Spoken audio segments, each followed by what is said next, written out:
Money. Welcome to the project. If it's TDP, you can bet it's must-see TV. Real talk, having real talks with the TBE. The best ever, letting me be me. We be always busy and they hate that. They gotta see Miggy in his Maybach. Hater couldn't hit me till they listen to a playback. What I owe you, cause like really this the payback. No Diddy, take that. See in profit, we could pop it till it's over. See the vision can't be cropped unless I'm chopping it through Nova. Kato jumping in and out of pocket like a soldier. Cause like really to touch every single topic is a project. Let me show you. Up to something like my hand on a cannon. Push a button like I'm Lando or Landon.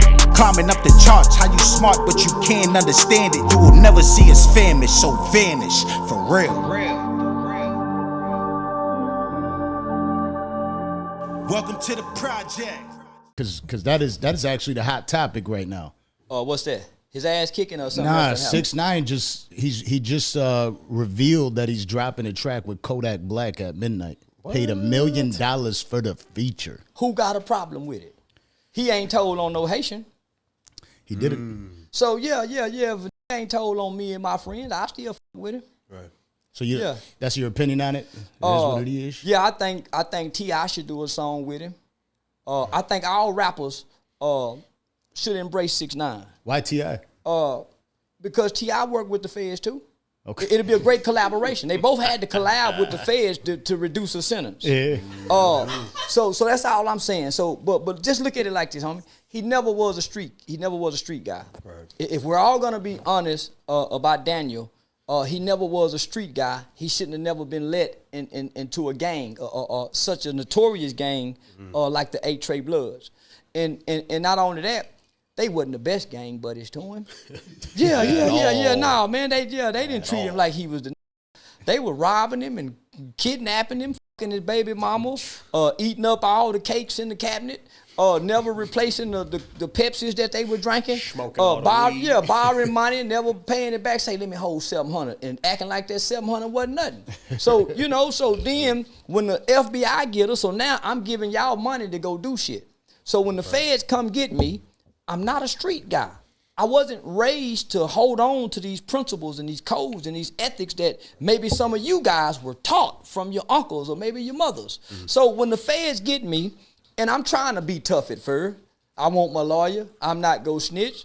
But when they come back after 7-10 days and I've been in isolation, I can't talk to nobody, they bringing breakfast late, they keeping the light on all night and I can't go to sleep. It's a across the hall, beating on the door, looking at me every time I come to the door. And now when they ready to talk to me, God damn it, they playing a recording. They say, listen, Daniel, listen to this. You remember that phone conversation you had and you was on the phone with Big Shotty? Listen to this phone conversation. Now they play a recording of Big Shotty and Lil Ray Ray saying, yeah, that was us who kidnapped him. Boy, he was scared of the motherfucker. We had him peeing in his pants. And he hear them laughing.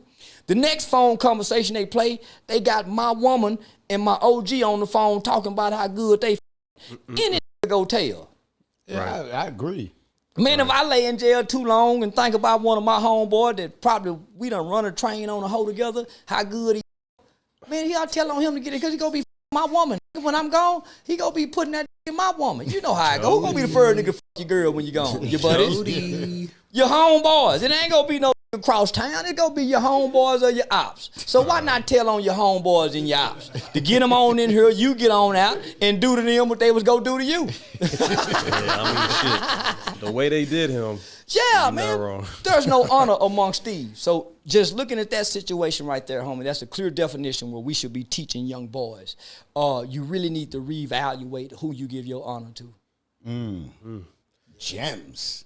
So what's going on with you in academics? Oh, man, he broke my heart. I thought we were real friends. Now, I really believe when I meet these kids in the industry and we spend time talking and we get some money together, I think we be friends. At least they portray that type of shit, right? Yeah. We get each other phone numbers and call me and exchange gifts and shit. So I thinking we be friends. I thought when you cross this side of the street, shit is more genuine. Yeah, he broke my heart, homie. I went on the Asian rant. And I don't hate nothing, but I can play hateful. I can talk hateful. I can appear hateful, just like everybody else can when I'm upset about something and I'm passionate about it. Me and DJ Academic scheduled a comedy show And soon as we dropped the tickets online, that bitch down there sold out like 70 to 80% within a week in New York. And so I got all these guys all of a sudden saying, Charleston said something about my daughters. I don't even know you. I didn't even know who Matt Hussle was. I thought he was the Hocus Pocus 45th. I ain't know who these is, homie. Right. So now I'm going at it with the Matt Hussle back and forward, saying, man, I don't know you, but okay, if you said I said it, yeah, I said it. Right. You, yeah, now? I don't know, well, yeah, I don't even know you got no daughters, but yeah, I said it, bitch ass. So the China Mac dude chime in. So here they are, they making openly threats on all these podcasts about, yeah, he got a comedy show when he come to New York. What they go do to me? That check-in shit. Not no check-in, that they go do something to me when I come to New York. They making it known, yeah, when he come to New York, I'm gonna hire police. Yeah, I'm gonna go get them same motherfuckers that choke. What's that name that was out there selling them cigarettes, that big? What's that? They choke Eric Gordon, they choke his ass. I'm going to go get I'm hiring them and go give them X, pay them double. Choke one of these niggas if they bother me. Yeah, now I'm going to go get the motherfucker that beat Rodney King. Yeah, I hire them kind of police. Them ones. Yeah, all they like is hurt.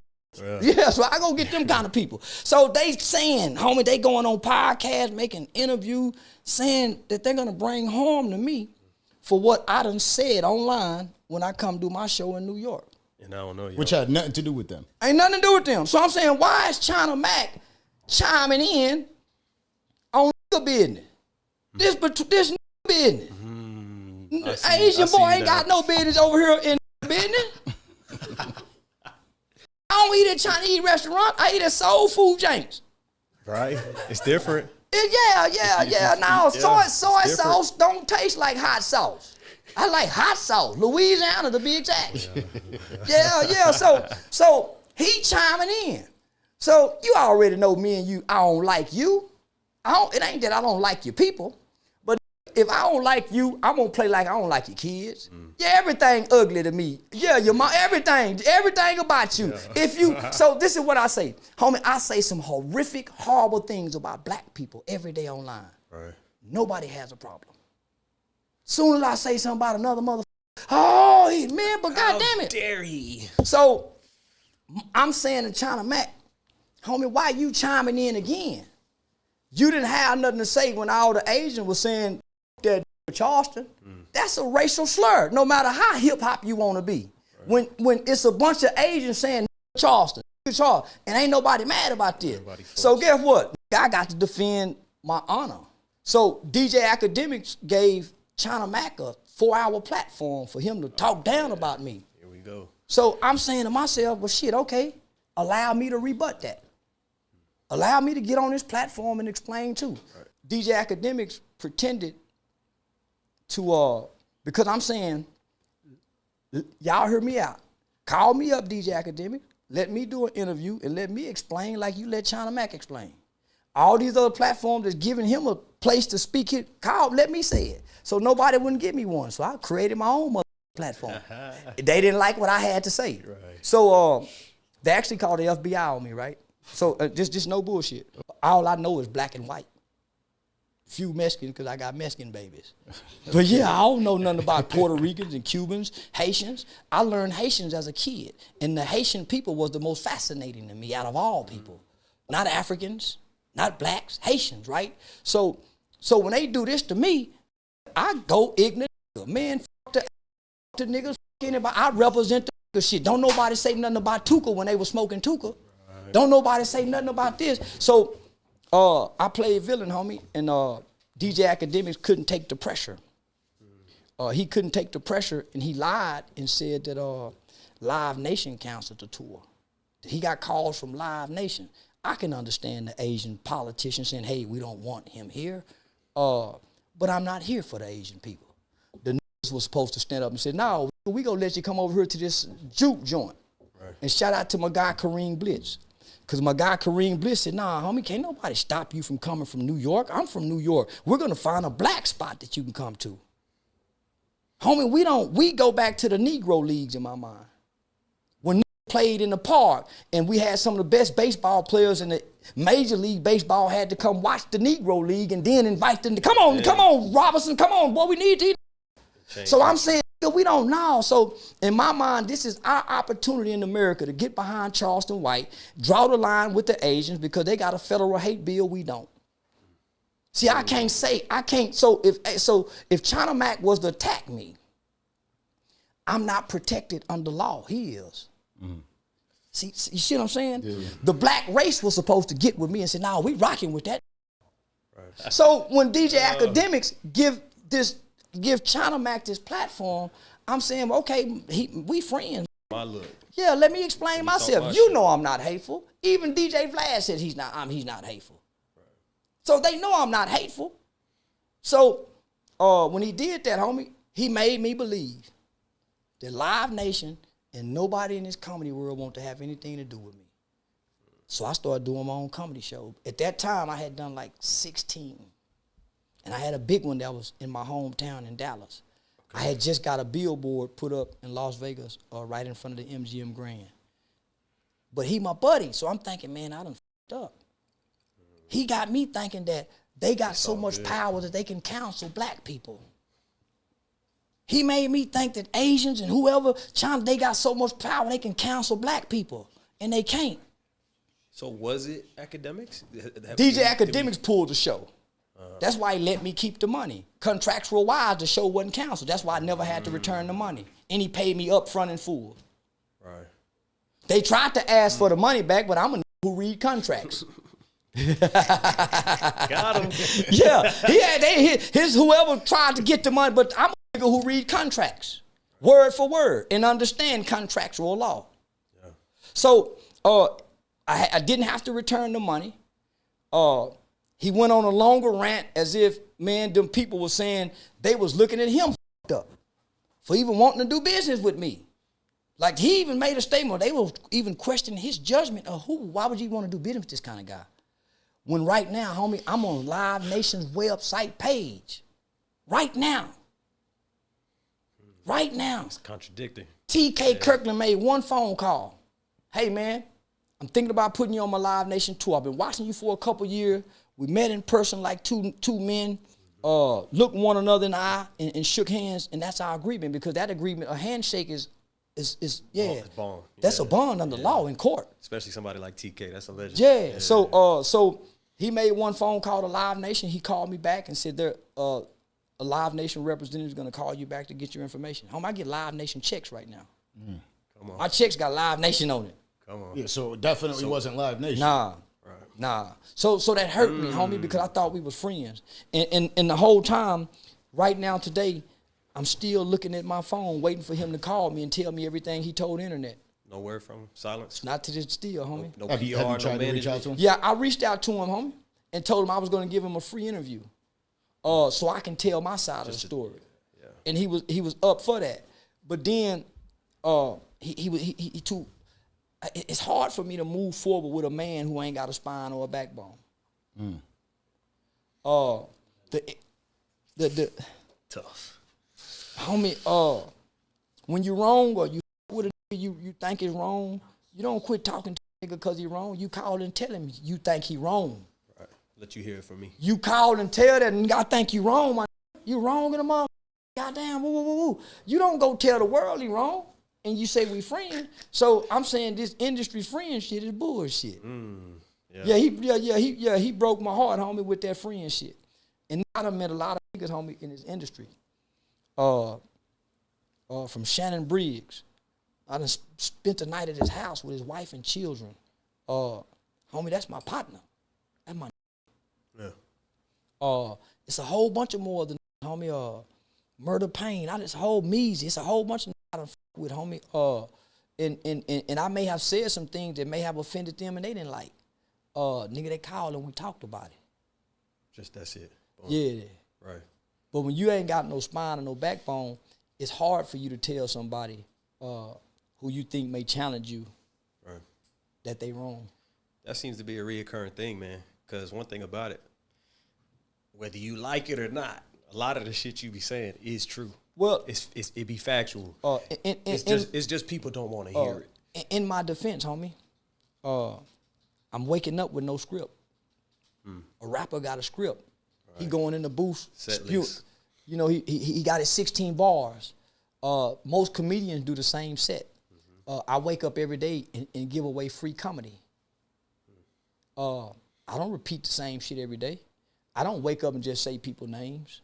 I respond to people saying my name. I f with all celebrities, so I'm not just picking on no celebrity. Until I became one, I thought we didn't matter. I thought the average person online with a mouth like Charleston White's didn't matter to a Jay-Z, that he couldn't hear me. I'm so far up in the air, I don't hear corny. What do you say to Nas? I'm in the air, I don't hear something corny. Yeah, I can't hear you. So in my mind, Boosie can't hear me when I say, man, in a song, he can't hear me. When I say T.I. name, he can't hear me. I didn't know my voice was ringing that loud. So when did you realize that? When they start responding to me. And they broke my heart, homie. I thought the rapping was the real G, good fella, Godfather type. I thought them was the real thoroughbred. I thought them was our warriors. I thought them was our mental warriors. Until here within the last 15 years and growing up and getting the real stories of who these people are. I grew up idolizing these homie. Jay-Z words is like God to us sometimes. Tupac words is like Jesus, and Malcolm X get us through life, get us through court cases, help us fix relationships, make us feel bad at times. These niggas is like the Holy Spirit with their words. They convict us, they inspire us. We don't know about Moet till they tell us to drink Moet. Nigga, we don't know about Molly till they introduce us to Molly's. We don't know about none of this shit till they go overseas and the white man give it to them or wherever they get it. We don't know nothing about our money. Yeah. We don't, until they tell us. So we waiting on these to tell us what the next 10 years we go do with our lives. So when these started responding to me, I'm saying, man, these just like us. They in their feelings. These millionaire niggas. Oh, yeah. With all these guys, they really listening to me. And I know if you listening to it, you can be played on. The preacher play on everybody. If you listening, the politicians play because you listening. That's how they can play on you. So if I catch a listening, I'm going to play on him. So I start playing on these. I start playing into everything that they don't like, but they accept. Snitching, telling, calling the cops. So I started, homie, I just came to play. I'm the class clown online playing psychological game with niggas that's listening. Because in my mind, hoes want to hear it and want to see it. The hoes want to sit up and listen to the preacher preach. I want to see a hoe shake her ass. Let me see your titties. Show me your. Because we're excited by what we see. We ain't turned on by what we hear. So I'm saying, when did they start getting turned on by what they hear? They turned on by whether they offended or not. They turned on by it. Yeah. And they can't cut me off. So when T.I. responded, T.I. was my favorite rapper. Boosie was my favorite rapper. Right. Jeezy was my favorite rapper. Tupac is my all-time favorite rapper. So when I realized Tupac wasn't really a thug, I could have been a greater person if they would have told me this story about who he was when I was a kid. If somebody could have wrote me a book, because I've read everything Tupac. Right. I studied all his lyrics. I got made tattooed on my back from the song he got made. I'm the seed of Tupac. I'm the brain he sparked as a kid, right? But if they would have told me the truth, I would have had a short journey into criminal activity. I would have had a short. I would have had a short journey in developing a criminal mind. That wouldn't have been my aspirations. I would have got into acting. I would have got into what I became later on in life. After realizing everything. Yeah. I heard you say that in the interview too. You said, all I'm really doing is showing y'all that these people are not who they portray in their music. Yeah. You got so-and-so talking about shooting, talking about killing, talking about drug dealing. You didn't do none of that. You know, so it's like I shared a video on Instagram of Young Thug talking about killing somebody's kids. and there was no outrage. Right. There's songs about Biggie. You know, fuck your daughter, throw over the bridge. Yeah. So I've literally broke the culture down in almost a curriculum-like form and say, okay, y'all, we got songs that backdate to this. Talking about being at the high school, and we every bit of know these, and they 25, 26, 27, 28 years old. But that was common. It's still common today. We just ignore it. I see what you're doing. You know, everybody's like, Charleston White's a troll. He's doing this, he's doing that. He's just poking the bear and all that. Is Charleston White a fictional character? Is it something you put on? Yeah, because nobody calls me Charleston White. Okay. Nobody in life calls me Charleston White.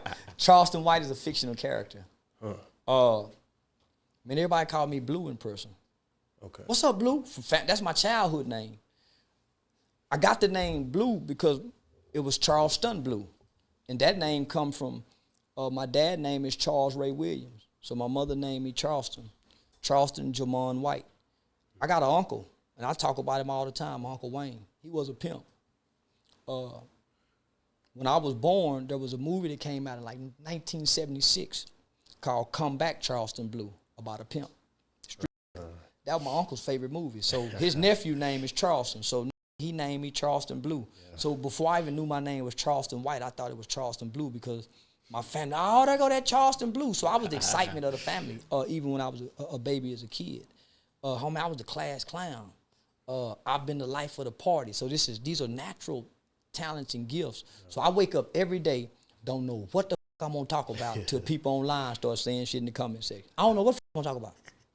Yeah. Every day. And I'll be on there 3-4 times a day, hours at a time, with just going in and out. Yeah. So I'm saying, imagine if somebody give me a script, a movie script, and I'm doing this with no script, homie. Imagine if somebody told me, okay, man, this what you can do, this what you can't do. I didn't get online reading the community policies to see what I can do. I just got online. Yeah. I didn't know what you could or couldn't do. Community guidelines. Yeah, I didn't know. Do you deal with bans? All the time, yeah. I'm shadow banned in every aspect you can't imagine. Yeah. Man, I'm shadow banned at every aspect of shadow banning. I am the shadow. Every last one of my social media platforms have been demonetized.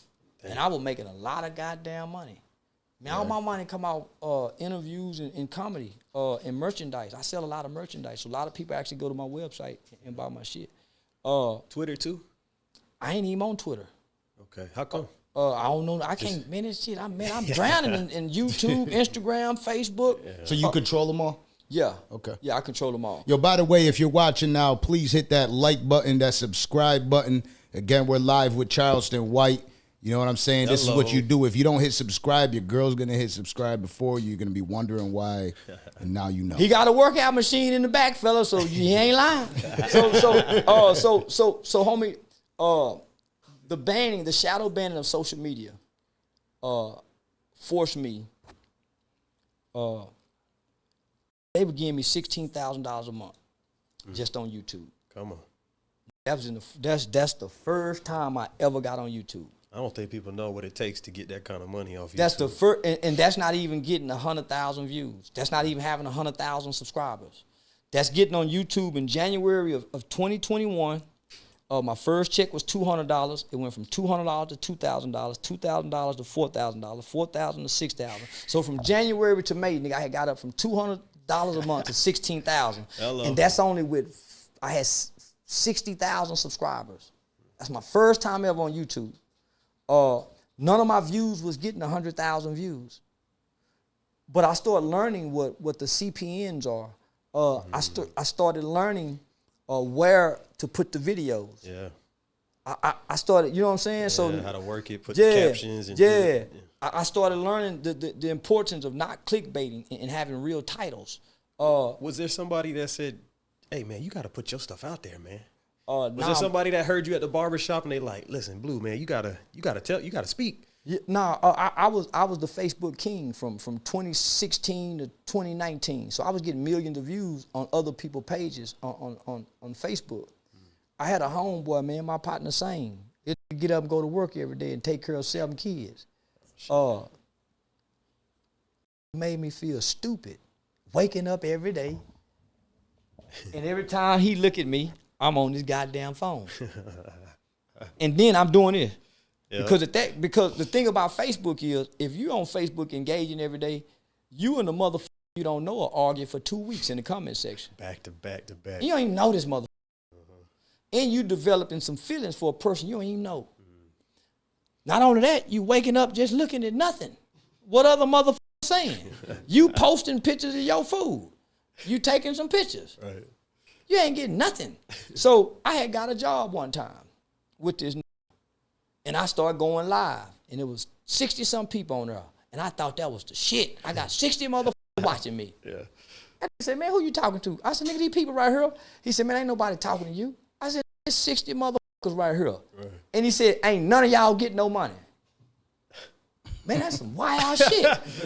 I felt stupid later on that day.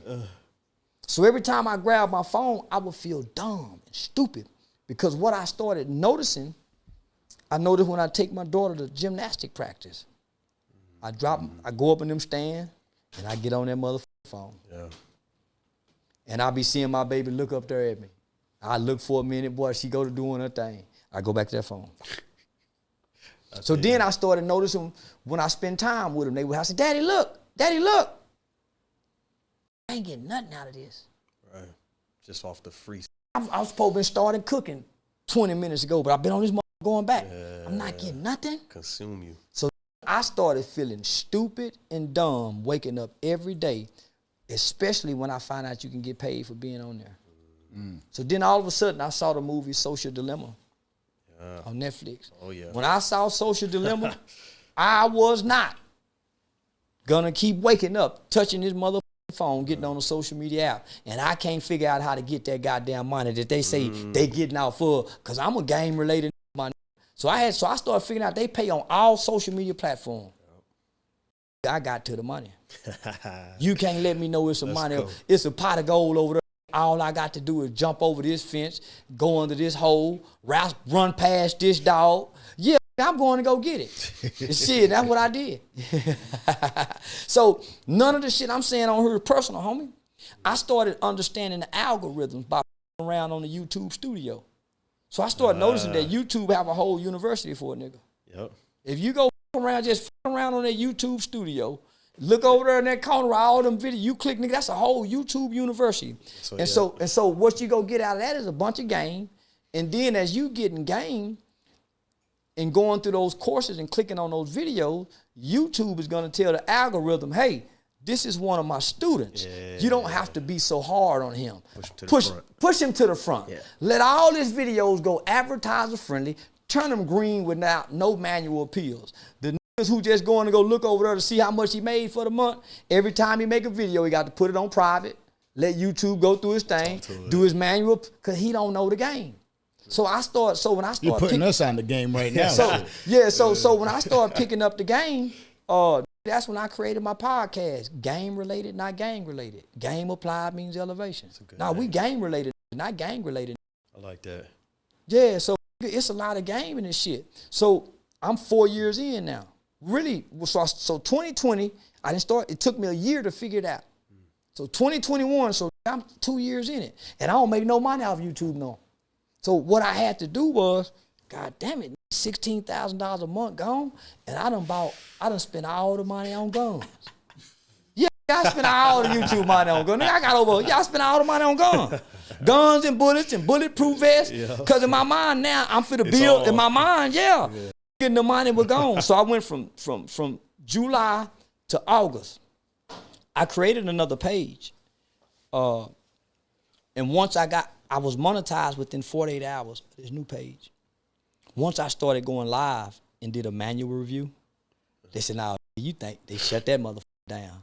So I've been operating off that page from August of 2021 with no money. And it's over 200 and some thousand subscribers. So I started wearing black people. So I started telling black people, y'all just send me your clothes. I'm gonna wear all black people clothes for free. I would never charge for years. So that's how I built my platform. So then I just free promotion, free advertising. And then it hit me that if I can generate a following that'll monetize me within 48 hours after losing this big following, maybe I can create a website and they start buying the shit they like for me to say, the yeah, nah, the nanny. So I started selling that shit on. And so I created a website. So I took the little bit of money I had left and I bet on me. Sad in the motherfucker, you hear me? Yeah. Sad in the motherfucker. I bet on me, built that website. And so I just used the YouTube channel for free to do free promotions. Mm-hmm. And then direct people to the website. Yeah, direct people to the website. And so then I started knowing how to sell the character in interviews. I started knowing how to go. I'm gonna deliver. I'm gonna get you your 100,000, 200,000. I'm gonna get you at least 100,000 views where you go touch some thousands. Right. So yeah, so I started knowing how to sell myself in those interviews. The character, Charleston White. So I started branding Charleston White. So from that moment on, I started branding Charleston White. Yeah. I didn't have a YouTube page. Y'all go to my YouTube. So I started branding Charleston White. What's the website, just for people who don't know? So www.therealcharlestonwhite.com. So I started branding Charleston White, homie, in the little cliche things that I would say. So I put the Gunna Tell shirts on there. The Gunnatello? Yeah, I put the Gunna. That was one of the most creative sayings I ever heard in my damn life. Yeah, we like that one. That's So then I started noticing that people would take my voice and put it on all other social media platforms and start doing voiceovers. And then my partner whispered in my ear. See, a lot of these partners whispered in their ear and said, hey, you know if a woman eats your ass, you'll come. For real? And so now they've been getting their ass ate ever since.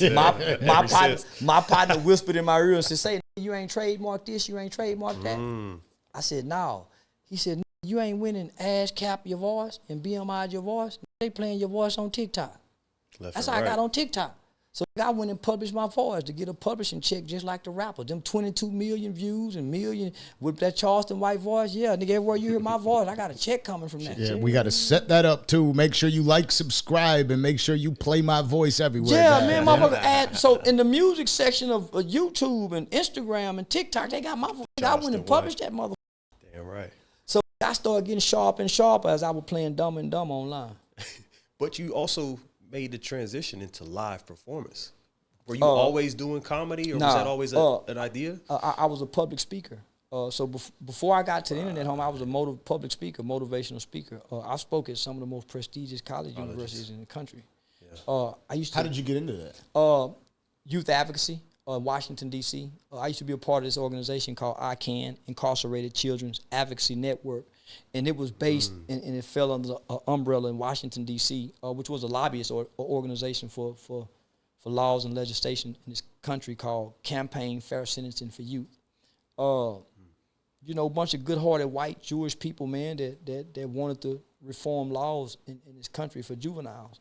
Up until that point, I didn't know that America, Sudan, and North Korea were the only 3 countries on earth that would take a 12-year-old kid and give them life without parole. Sure. So I did, you know, so I ain't gonna go into all that. So that's how I got into it, right? All my niggas done time for murder. And so I grew up in the boys' home with niggas who had killed people. So my niggas and them done 30 years, 27 years, 25 years. From young. And I thought that was something. We can't imagine doing a crime at 12 and having to die in prison for it. Can't imagine. Nah, so I literally, if you was to pull up this document with the Supreme Court, my name, you would see my name on the amicus brief. I was one of the ones who they used the story to submit to the Supreme Court to get this law abolished in America, where children are no longer automatically given. Wow. So when people hear me speak about Marlo, Mike, and Boosie, that's where that come from. Yeah, I was personally involved in that law that he sentenced under. Wow. There's another guy by the name of Eric Brown, E-Solid, that's on Instagram. He went in at 15, 16.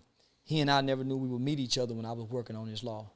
But he's out because we did that. So you're part of the reason that Boosie got freed, you saying? No. Okay. Marlo Mike was 15, 16 years old when he was sentenced. for those, 9 murders. And he was sentenced to juvenile life without parole. He lost his appeal because part of the Supreme Court was that they would have to include mitigating factors and mitigating circumstances when considering giving a child life without parole. Yeah. So when you look at Marlowe's Mike life, he don't deserve life without parole. When you look at a kid that doesn't have a real fully developed brain and been suffering and battling with mental health, not just mental health issues, substance abuse issues on top of that, and you was born into violence. You've seen people be killed and murdered. You see what I'm saying? As a kid. Never really had a shot. Really. So placed in the right environment, in the right situation, with the right resources and tools, homie, we all can be redeemed. We all can. Do you think prison really reforms people? You goddamn right. You think so? You ever seen them nappy head come out there with all them goddamn waves in their head? Them have a beehive full of waves. Clean skin. You ever seen a coming up my side, come out big, looking like him, healthy in the mother shit, yeah. Them getting them birds grow. Yeah, nah, man, prison do them some goddamn good. Because the whole objective of the criminal justice system, and it's always been this, the whole concept is to catch a mother during what they call your prime crime years. Usually it used to be 15 to 25. Okay. Used to be 15 to 25. That's why the insurance rate, lower the rates at 25. Yep. That's granddaddy and them. Because kids were more mature back then. We come along, homie, they had to lengthen that. Our generation, our prime crime years was 12 to 40. Right. That's why you see a lot of niggas just now coming home at our age that was gone from 16, 17, 18. And them driving trucks. They good husbands. They say, excuse me. They wait for the sign to turn walk at the light. They don't just walk when the hands say stop. They be some different kind of because your testosterone levels aren't as high as they are. You aren't as brute anymore. You understand consequences more now. You logically understand consequences. Yeah. Because when you go to jail, when they say take this mop and mop, you mop, don't you? Yeah. When you go to visitation, he say get naked, take them pants off, turn around. You don't say yeah, you do it, don't you? So you understand consequences if you don't. Right. So that's why I don't really bother the young niggas.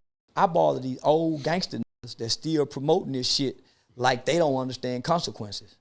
Mm-hmm. You niggas still holding on these codes. You can't make me believe you nigga won't tell at 40.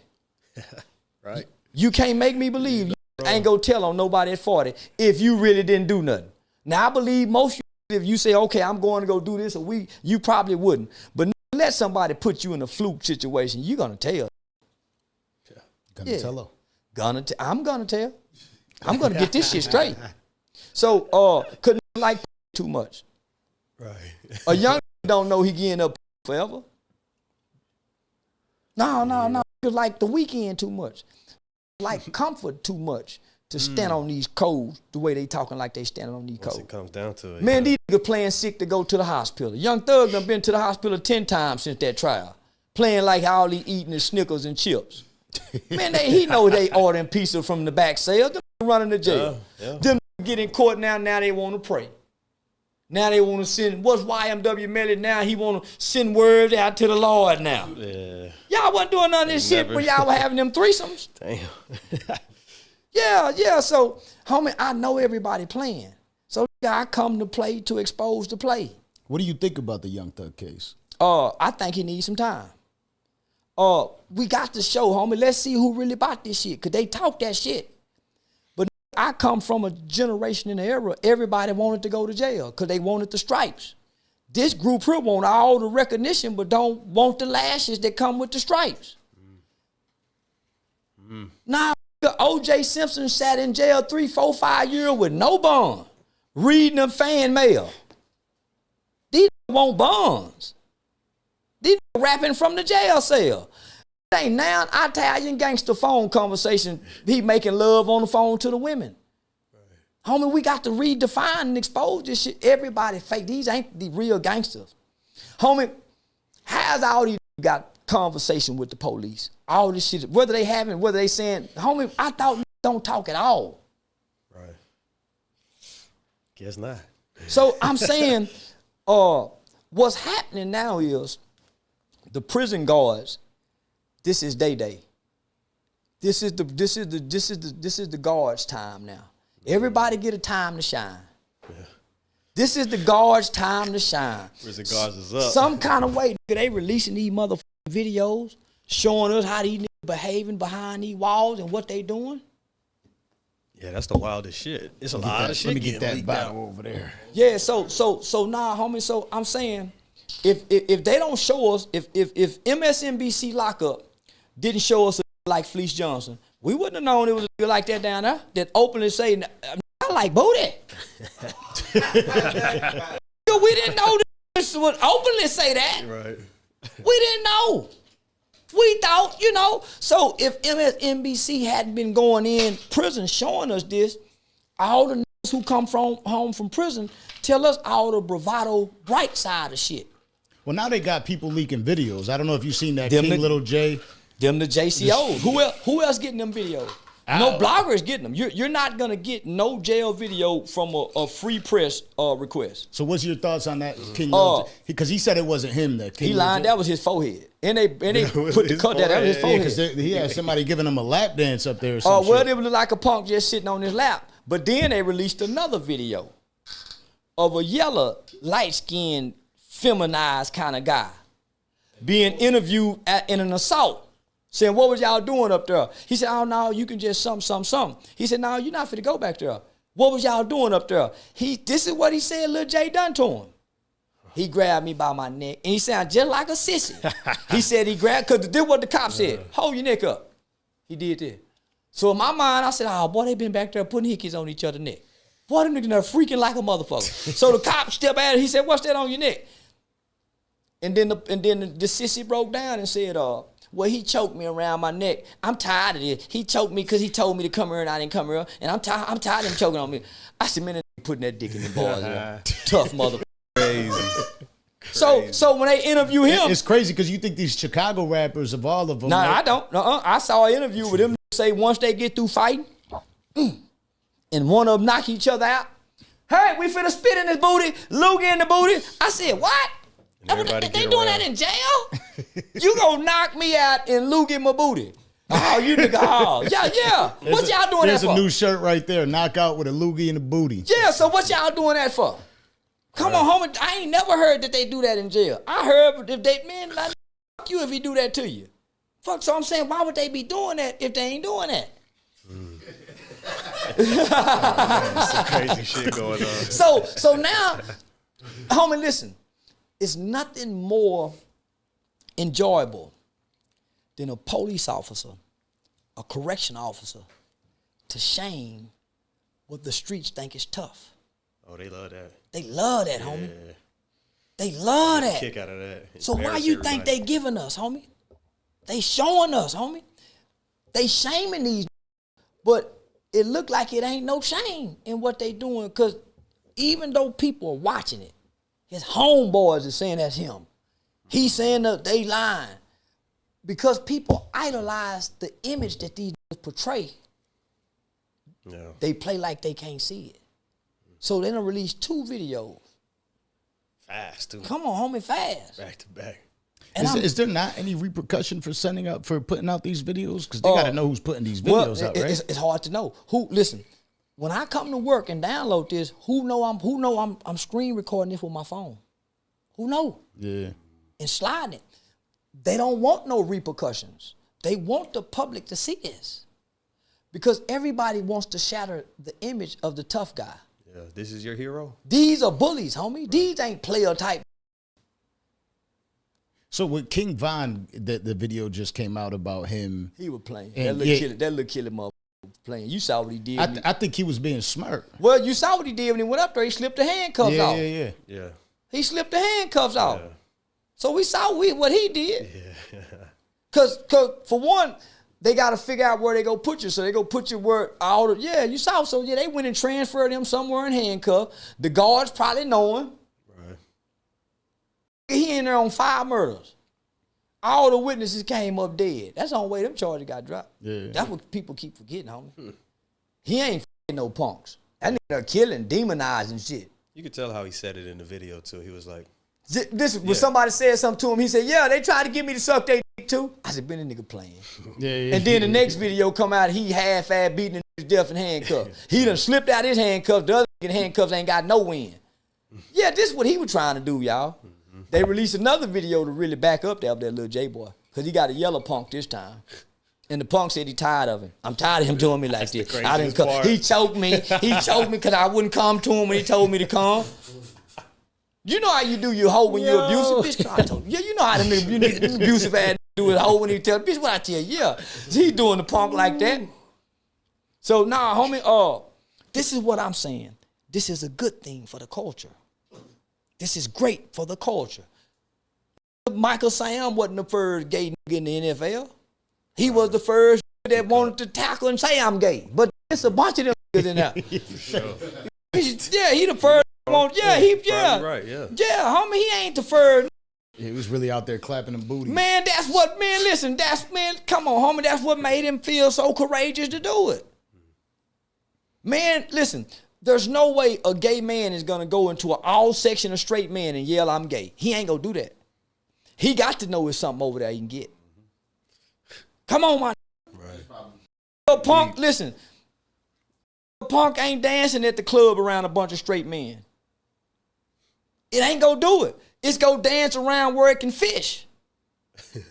That motherfucker got the catching come before the hanging.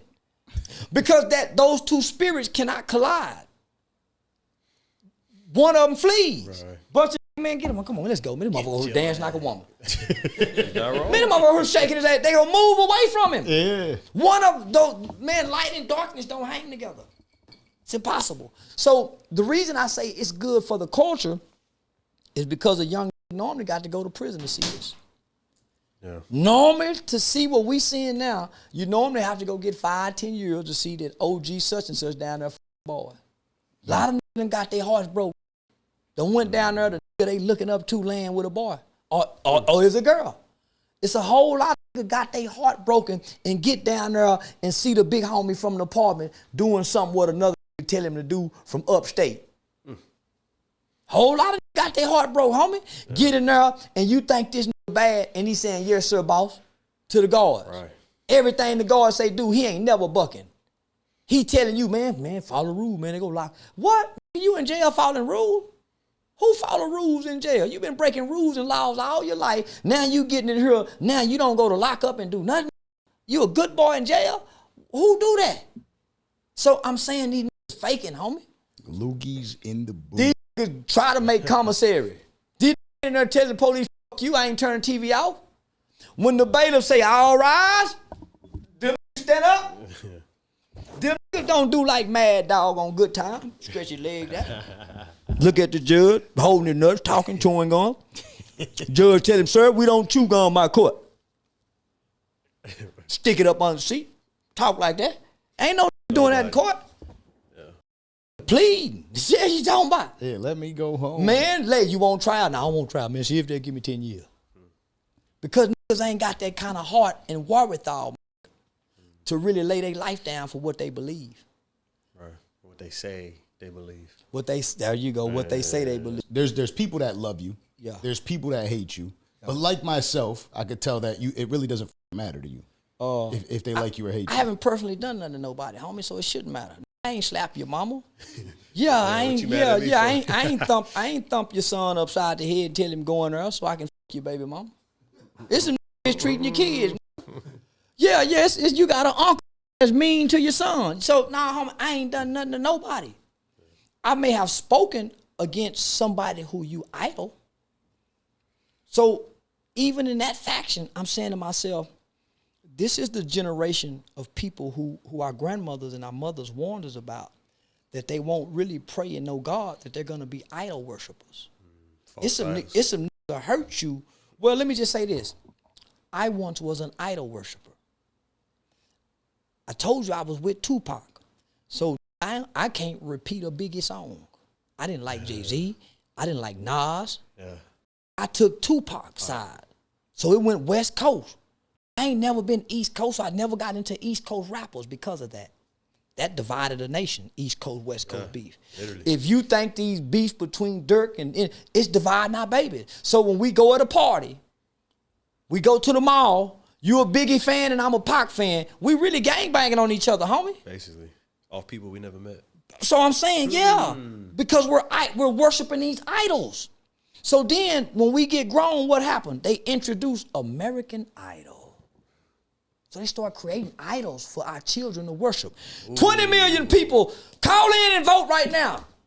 They start playing. So our children worship these motherfuckers like gods, but they don't know a real God. They don't know. They can't recite the prayers at night. Our Father who art, lay me down to sleep. They can't recite none of it, but they can. So the lyrical content is now governs these motherfuckers' spirits, thoughts, and behaviors. Yeah. So we don't know to start having threesomes to these. Start telling us you can have threesomes. I didn't know nothing about a threesome. I till the start saying you can have them in the rap songs. Right. Damn. So nah, man. So I get it, man. So what I did is I attacked the idol, which is the character, the image. He who controls images controls minds. So rap and the gangster image is now the new mind controlling tool, like what the CIA used. We all control robots to kill now. Yeah. You're talking right now. What is the overall, so like, knowing that you have this platform now and people are listening to you, what is the message that you want to get across to the youth? The youth. I ain't got no message for them. The youth. I spent 12 years trying to get a message to the youth, homie. This youth generation will not, cannot, and does not have a message.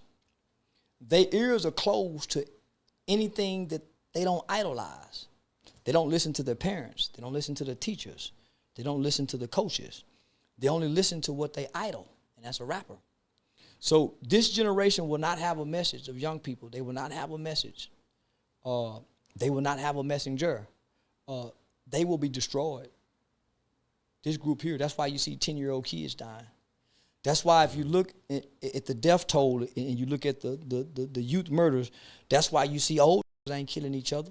Old people aren't dying of old age right now. They're living. We're outliving our youth. We're going to spend the next 20 years watching young people die like we did in the 90s so we can purge and cleanse a new generation of people. We fed hate to this group of kids.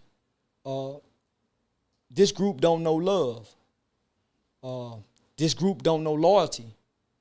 And you can't develop those concepts in such a time of turmoil, this bloodshed right now.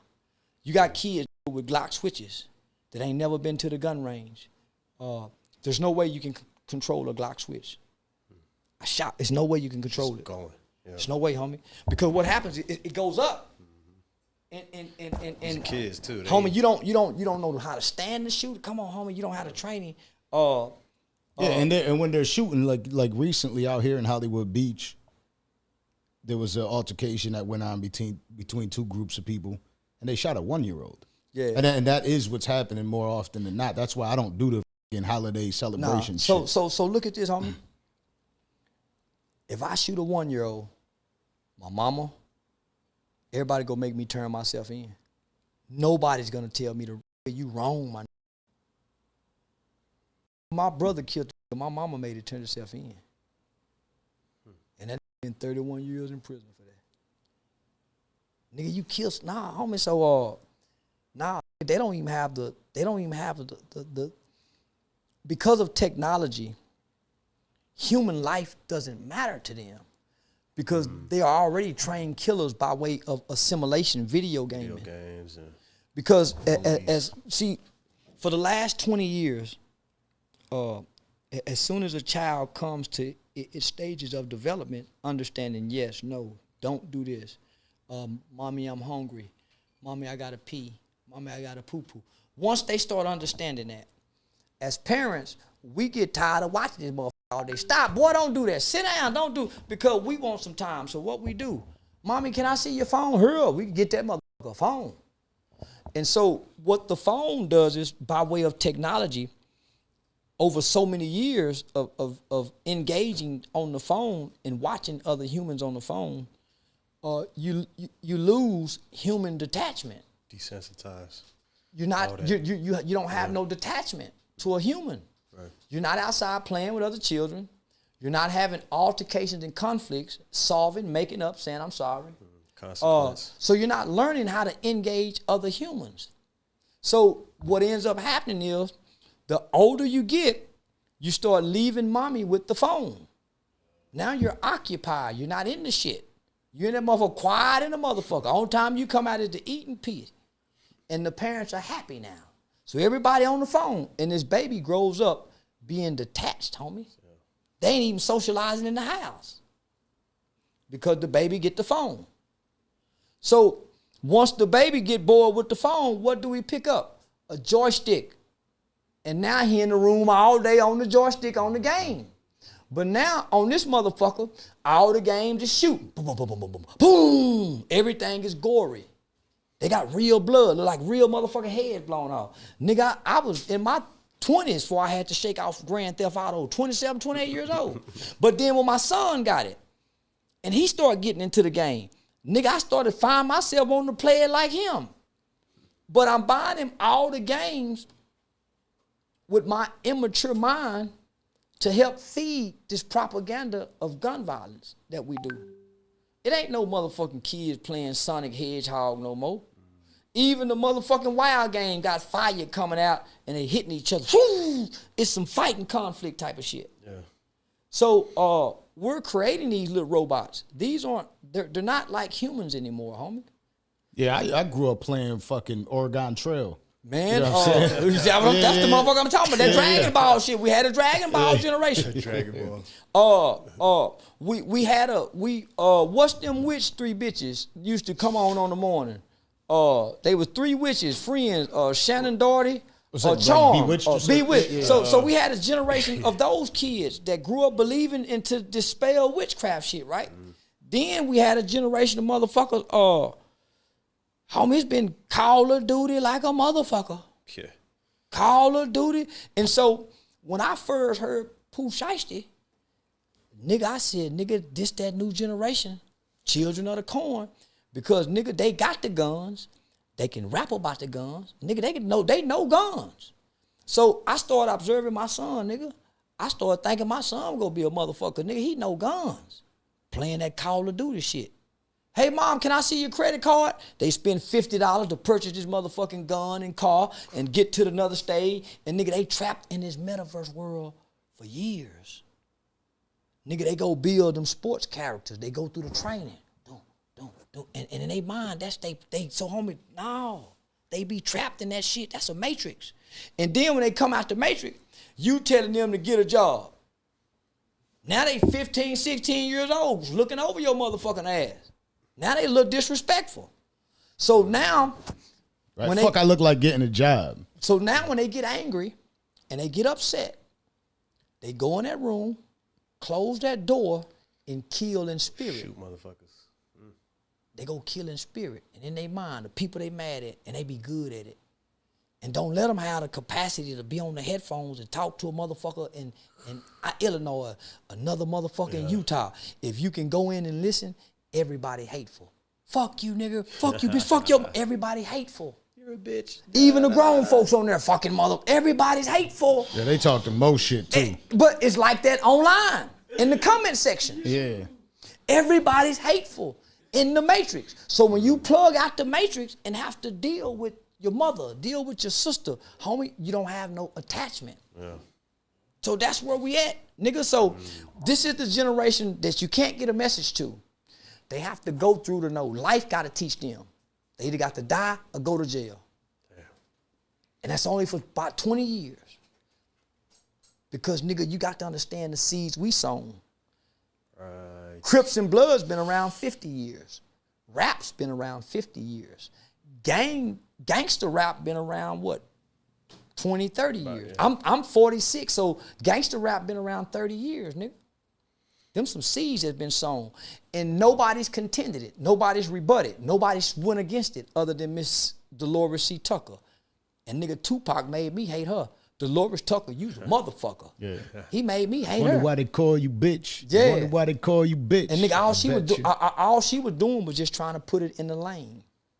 Let's not play this on the radio. Let's have this way. Let's put these. Let's not get rid of Queen Latifah. Let's not get rid of all the MC Lights. Let's not make all these motherfuckers look Kims.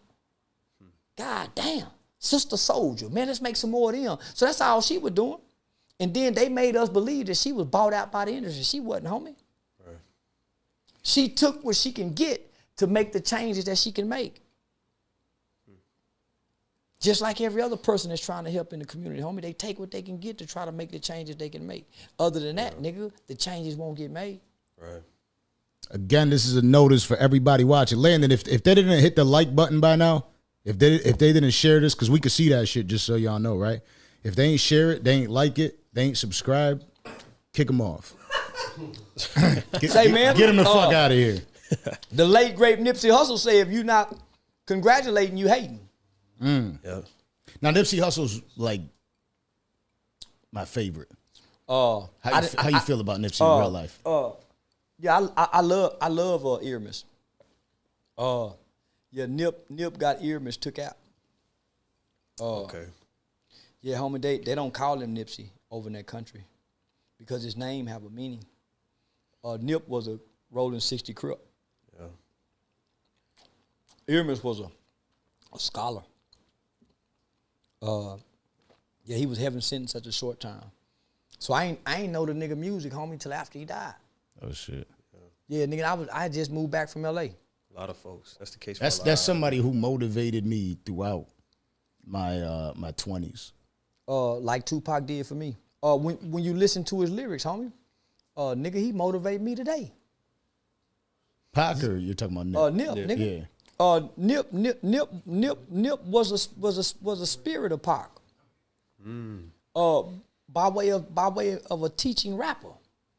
Homie, he was teaching, but because Nip had to embrace the gang culture, and Earmus couldn't get away and escape it, because either way he would come up dead. Right. He was in a lose-lose situation. Yeah. Homie, once you get into that gang culture, you can't go away and not return. You can't. They force you to return. They force your allegiance. You can never grow up and be a father. You can never be a dedicated, loyal husband that says, I don't want no part. You have to. I don't want no parts of Nipsey Hussle. I'll embrace Earmus Octagon till I take my last breath. Because when I got to the funeral, I'm trying to see, man, why is the people in Dallas, Texas celebrating this Nipsey Hussle nigga? Right. Not out of hate. Because when I was in LA, they really wasn't celebrating him like that, homie. I lived on Imperial, Vermont, homie, right on the borderline of the Devil Lane Bloods in the Hoover's neighborhood. So they wasn't celebrating him when he was alive. His music wasn't a phenomenon when he was alive. I tried to push so many people on his music and nobody fucked with it. And because I had walked away from the Rolling 60 gang life out of Texas and stopped embracing it as a kid, I couldn't embrace Nipsey the rapper, right? Because man, Rolling 60. So I never would embrace him. Right. So I went on a journey to meet Earmus. I didn't have a ticket to go to the funeral. I was invited by the Rolling 60s arch enemy, the 8 Trey Gangster Crips. Oh shit. But he's an original Crip. I left from one of the founders of the Paru House with the 8 Trey. So all this is just some ironic shit, right? So I'm at the original founders Paru House with an 8 Trey Gangster Crip, Ubering to the Rolling 60s main headquarters house to go to Nipsey's Hussle funeral. And my whole state is watching me. And I'm live the whole time. So I'm on a journey, homie. Not knowing what I'm in store for. I'm smoking weed, getting high. I got on a badass, a cool Muhammad Ali Sweat, man, bad. I had it with the Pumas on. Cool. Yeah, I had them motherfucking Pumas on. Like, cool. say I repping Nip with the Pumas. Home, I got pictures. Man, I got to see. So, the Rolling 60s bullied their way into the stadium. I saw the power of gang culture. I was with the founder of the Rolling 60s, who started the Rolling 60s, Cappuccino T. Manuel. I was with one of the first ladies, and these are elders, homie. 60s, Albany, 70 years old. I was one of the first, Miss SS, one of the first Rolling. So I'm riding in the car with these original Crips and founders of this Rolling 60 set.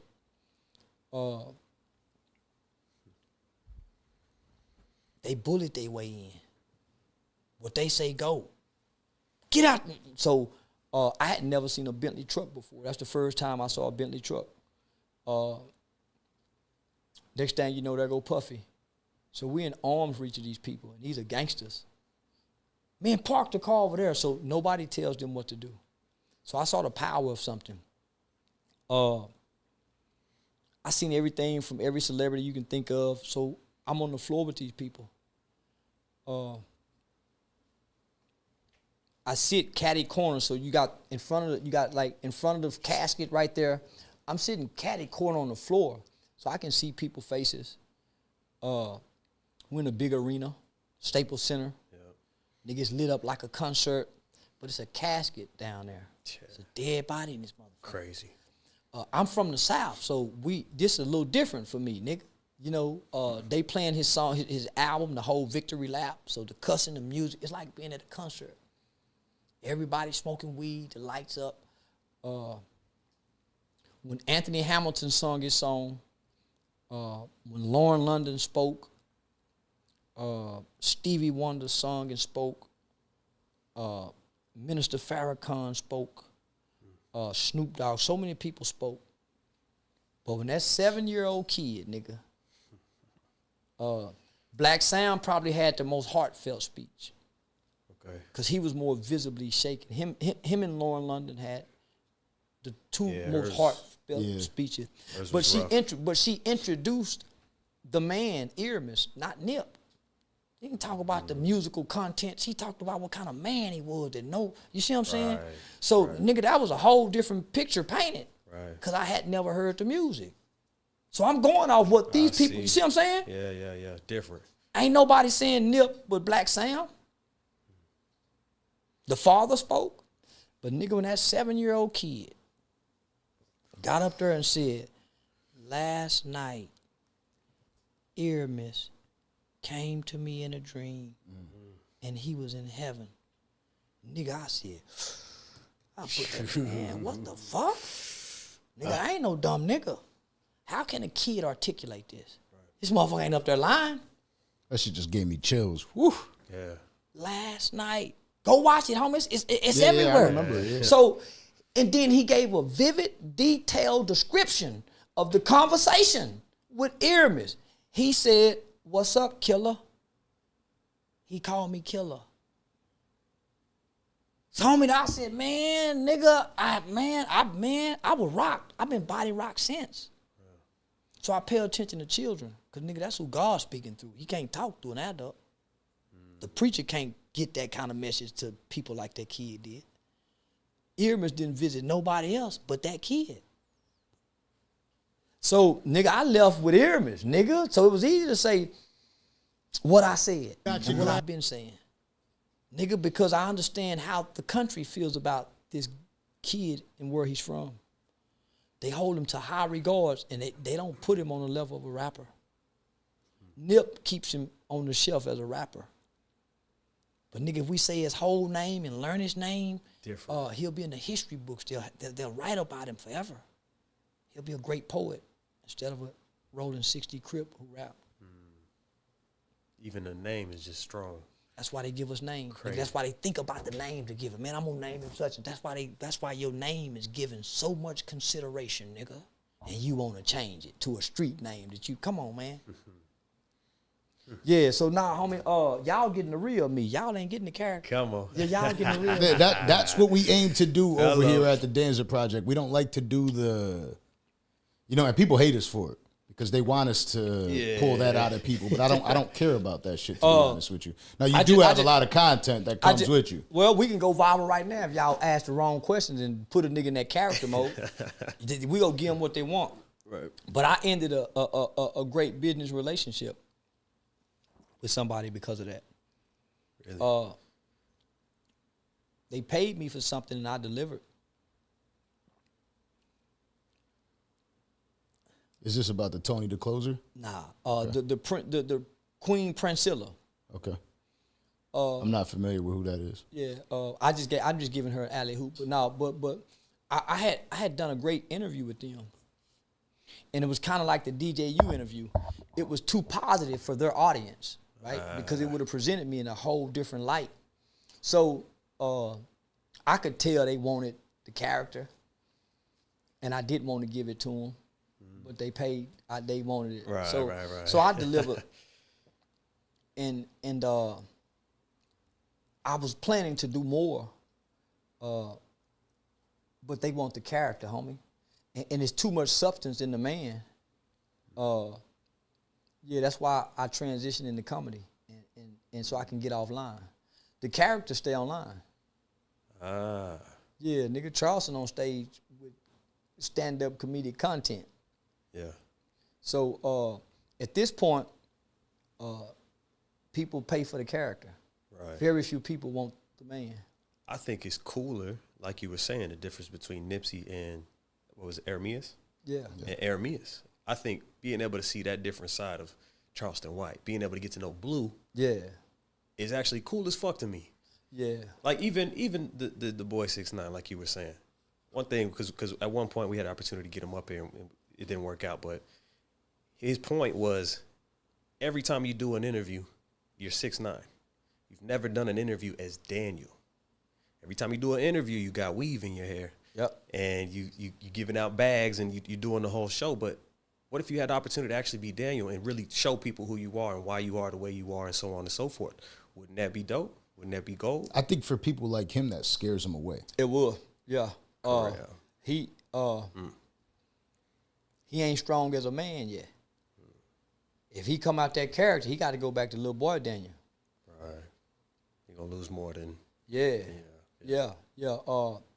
I was strong as a man before I showed up playing the character. Right. I had already made a choice in life to do right, be right. Home, I didn't get out the boys' home at 21 years old and started committing crimes. I ain't been in the streets, nigga. I've been a nigga trying to figure out life as a single dad, nigga. Right. Trying to marry my baby mama so I don't have bastard kids. Nigga trying to really figure out life. I ain't been some real shit. I ain't been submerged in the criminal elements. So snitching don't apply to a nigga like me, so I can come play snitch. Will I snitch? Yeah. If I'm in a situation because I'm not committing crimes. So I'm not upholding to, nigga, I ain't no nigga breaking law. Yeah. And if a nigga around me breaking law, I'm on snitch. You broke that. Yeah. Am I riding around looking for lawbreakers? Sometimes. Yeah, sometimes I'm doing just like a Karen. I ain't gonna lie. Yeah, sometimes motherfuckers ride by me on the highway going too fast. Yeah, nigga, I 911 the motherfucking if I get the license plate just because. Yeah, I done seen some young niggas riding on the motherfucking highway, flashing them goddamn guns in a video, pointing them, doing that type of shit, and scared me, and I 911 they motherfucking ass, follow them through 4 exits so I can make sure the police get them. That's because they scared me. Yeah, had they not scared me, I would have mind my business. Yeah, so, man. So I'm all for being a law-abiding citizen. There's somebody in the comments that didn't pay the super chat, but they keep saying, "Stop it! You went to prison in '98." They keep talking about they were in prison with you and shit. I've never been to prison. I've never in my life been to prison. This dude swears. I went into the boys' home September 18th was our crime we committed. 1991. I got out in September 1998. I don't have any felony convictions. I'm on camera holding a 50 cal. I'm on camera buying guns. Lil Boosie in jail for being on camera with a gun. I've never in my life been to prison. I don't have any felony convictions. When I got out the boys' home, homie, I went into a regimented inmate discipline boot camp for those 10 pounds of weed. I spent 4 months in the RID program, 5 years deferred probation, and got off 2 years early. I ain't been in no trouble. I ain't been in and out of jail. I ain't never spent 30 days in jail as an adult. Never. Yeah. This nigga don't know me. Cause if he was, he would give you details. He would tell you. He's saying you were in the Oklahoma Woodward, whatever. What did I just say? A RID program, right? That's not prison. Correct. A regimented inmate discipline boot camp for kids damn near 17 to 25. Right. First time offenders program. Nigga lying. Get your facts right, man. Yeah, nigga, this nigga lying. He's saying RID is prison. Stop RID it. ain't prison. When RID is prison, Registered Inmate Discipline Program is a youth boot camp. Program. First offender boot camp.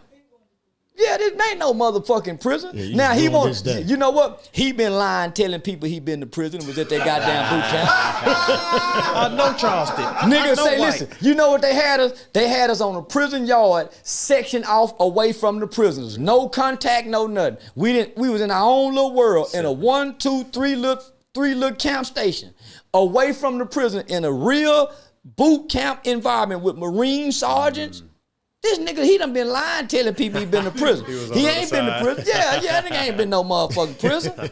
I hate these kind of niggas. Because this is what I know, homie. They ain't gonna let me show all these guns. I show too many motherfucking guns to be a convicted felon. I buy them regularly, homie. I flash some of the baddest motherfucking guns in the world. I go shoot them. You can't do that, nigga. Not if you a felon. Come on, man. So yeah, these niggas just be talking. And you can't get no felony sponge. You have to have a pardon from your governor. Yeah. So nah, these niggas just be online talking. Some niggas say, I'm from here, I'm from there. Man, these niggas don't know me. What's the craziest Charleston White propaganda you've heard? That I fucked my 8-year-old cousin. Oh man. And she went to a YouTuber's line. I don't even know who she is. That I was 19 years old and I fucked my 8-year-old. Yeah, that's the craziest shit I done heard. I didn't get out the boys' home until I was 21. Right. So. Yeah. And I wasn't raised with my cousin. And you can't fuck no baby and not go to jail, nigga. And they online giving interviews. Yeah. But they online giving interviews to the Crips. No other place. Crazy. Yeah, so now, homie, I hear all kind of shit, my nigga. Yeah, I can only imagine. I hear all kind of shit. Well, think about this, homie. It's a motherfucker on trial right now suing Michael Jackson for some shit. Michael Jackson been dead 20 years. He can't give the account or nothing, and they got a whole trial going without him. So that's why I come online, my nigga.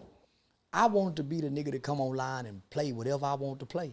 Because most niggas scared to be a bad nigga online. Mm. See, niggas think they bad because they bad to other niggas. The shit that I've said to white folks, the shit that I've said to Asians, the shit that I've said to the gay community, the shit that I've said to Crips, the shit that I've said to Bloods, GDs, BDs, Klansmen, nigga, you can't miss me. Right. I wanted to be the baddest nigga in America because I wanted to replace Dr. Martin Luther King. And see, the reason I say that is there's a federal recording of J. Edgar Hoover identifying and classifying Dr. Martin Luther King as one of the most dangerous niggas in America. And he was nonviolent. He preached nonviolent. He preached turning the other cheek. So if our federal government would say he's the most dangerous nigga, I wanted to replace him. Yeah. So I replaced him, but I'm not fucking with the white man. I didn't fuck with them, but I look at us. See, I do what got Malcolm killed. I do what got Malcolm killed. Do you feel like a target? No, I don't think now motherfucker go get me. No, I don't feel like now at all. Nigga, y'all seen our Uber here with no security? Nigga, I don't know what this is. I don't know if it's some nigga house I'm finna get rat packed in.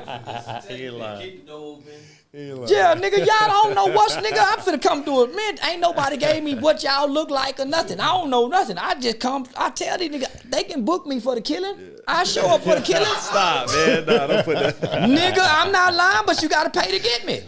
I ain't cheap. Hey. Yeah, nah, I ain't cheap. So, but nah, homie, so now I don't feel like a target, but I know I haven't told any lies, so that makes me a target. Nigga, I don't get on sure, here. yeah. Yeah, so the truth teller, nigga, and then I'm challenging black people. That's what got Malcolm killed. See, long as Malcolm was calling the white man the devil, when Malcolm started looking at what was going on with us, that's what got him killed. Man, you saying what about the messenger? Now he telling black folks, no, y'all need to stay out them liquor stores. See, now that's what got Malcolm killed, huh? So, crazy. I understand it, homie. See, these niggas been listening to rap. I've been reading historical books. I was just gonna ask you where you get a lot of this insight Reading? from, because the stuff you saying, it's not far-fetched. A lot of it, some of it is, but some of it ain't.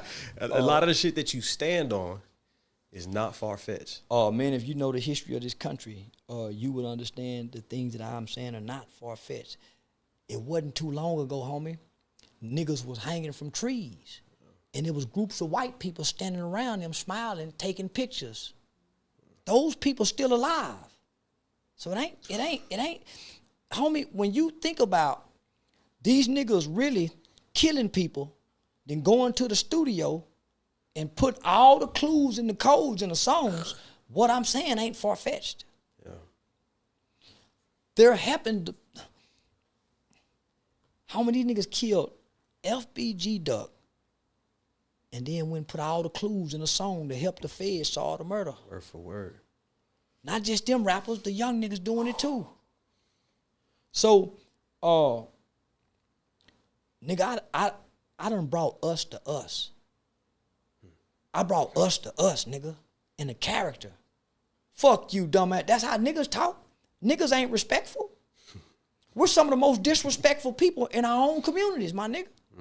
Let us be hanging out at the store, smoking a blunt with our shirt off, cussing and talking about the bitch we done fucked, and this elder woman get out with her grandbaby.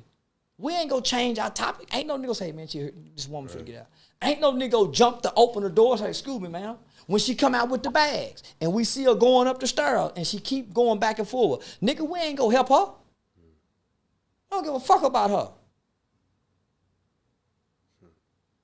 So one thing I preach, right? Because one thing I can't stand is somebody who constantly highlights the bad, right? Somebody who always telling you what's wrong. This needs to be better. Y'all ain't doing this. Y'all ain't doing that.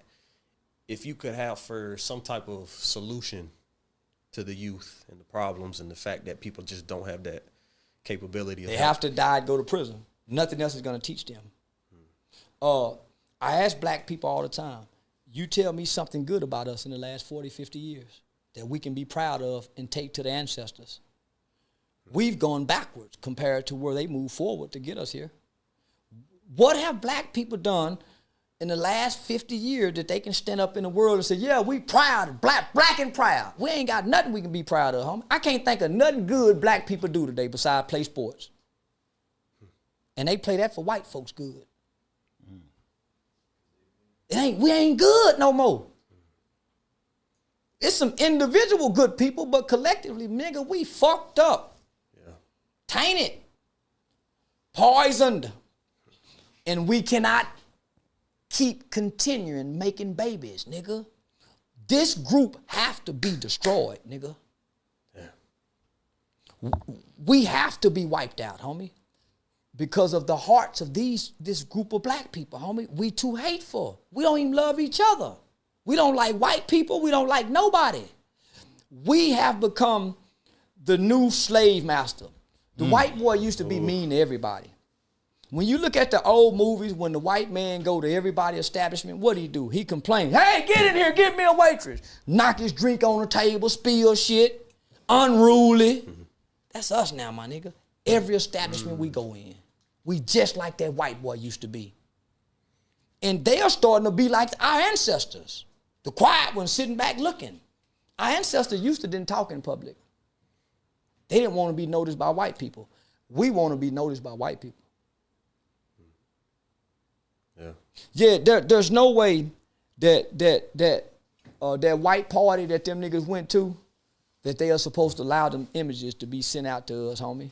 2 white boys sandwiching a nigga, and they thigh to thigh, butt to butt, nut to nut, hip to hip, pelvic to pelvic.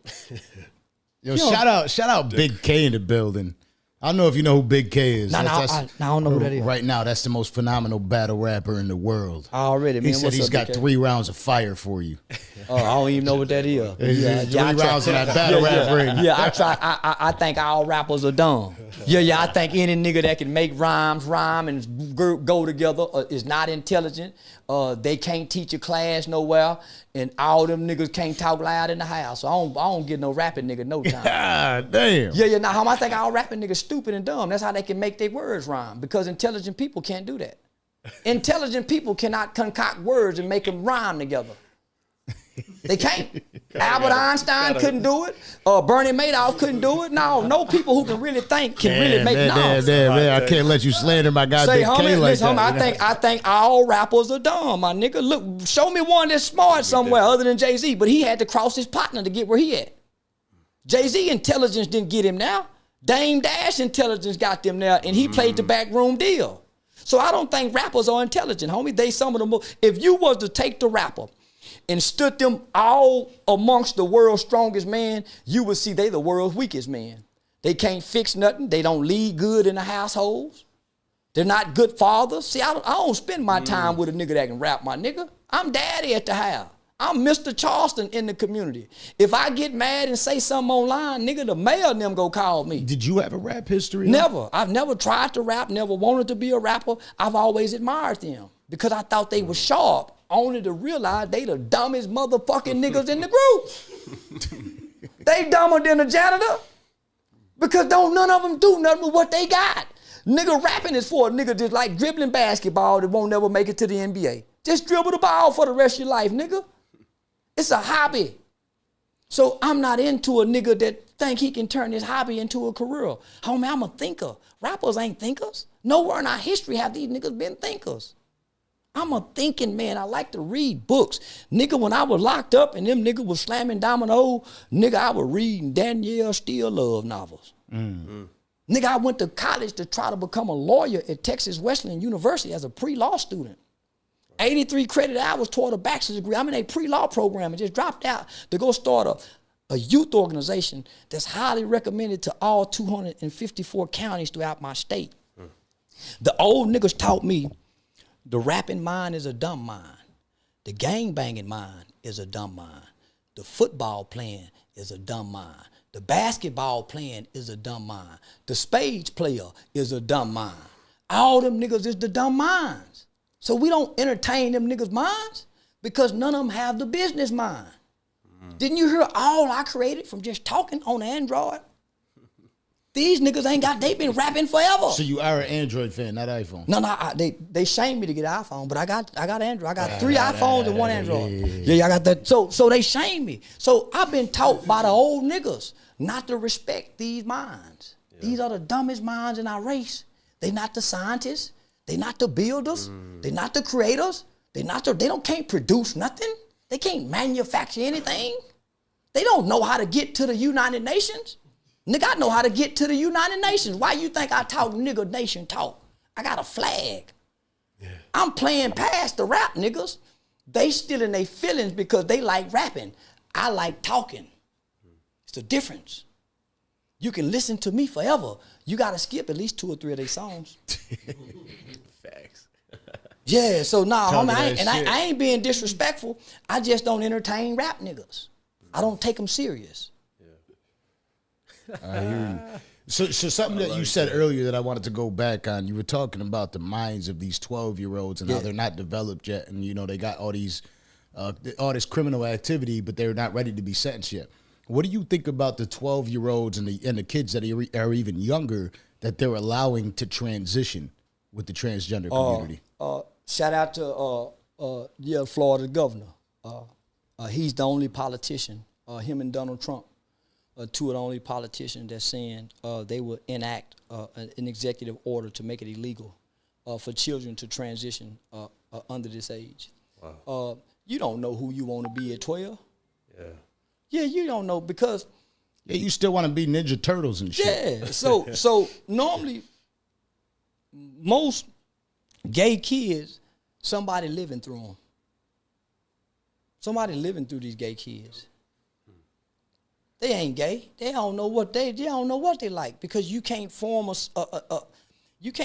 lifelong decision at 12 because you lack the prefrontal cortex of your brain, right? So that prefrontal cortex in the front of your brain is empty and blank.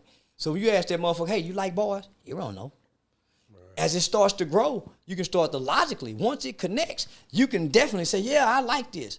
But not as a kid. Not as a kid. Nah, you can't make a lifelong decision, homie. That's why many people advocate for children when they do horrible and horrific things. Saying, Your Honor, I know they did this at 12, 13, but if you place them in the right environment, you put them in the right situation, they won't be like this at 30. There's evidence of it. There's a guy named Charleston White. There's a guy named Eric Alexander. There's a guy, there's evidence of this. There's evidence of guys changing. Mob Jane, man, them niggas was murderous motherfuckers over there in death row. Now they loving grandparents. So they can change, homie. The right environment, the right situation with the right resources. Information. Information. So you don't let no kid make now motherfucking decision with their genitals. Mm. They can't give consent to have sex, so how can they give consent to cut it off? It don't make sense.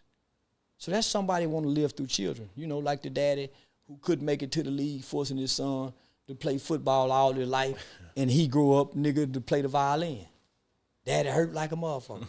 Yeah, word. Shout out DNA Tooth in the building. Make sure, again, if you're watching, you hit that like, subscribe button, you pressing the share button, and when you're asking questions, you hit the super chat. Do all that shit. What do you think about Boosie saying that he wants no problems with you? Like you know Boosie from the past, right? Nah, I don't know him at all. Okay. No, I don't personally. So why does he want no problems with you? Gee, he's smart. Yeah, nigga smart, motherfucker. Now, I don't know, man. Weren't you on like FaceTime with him? He called you when he got out or some shit. Oh, okay. I saw a video of him in the car. Like, we've by way of pimping Ken, we've had some indirect communication. I think Boosie was having a autobiography that was coming out like maybe 2 years ago. And Pimpin' Ken hollered at me. And he was going to be on my podcast.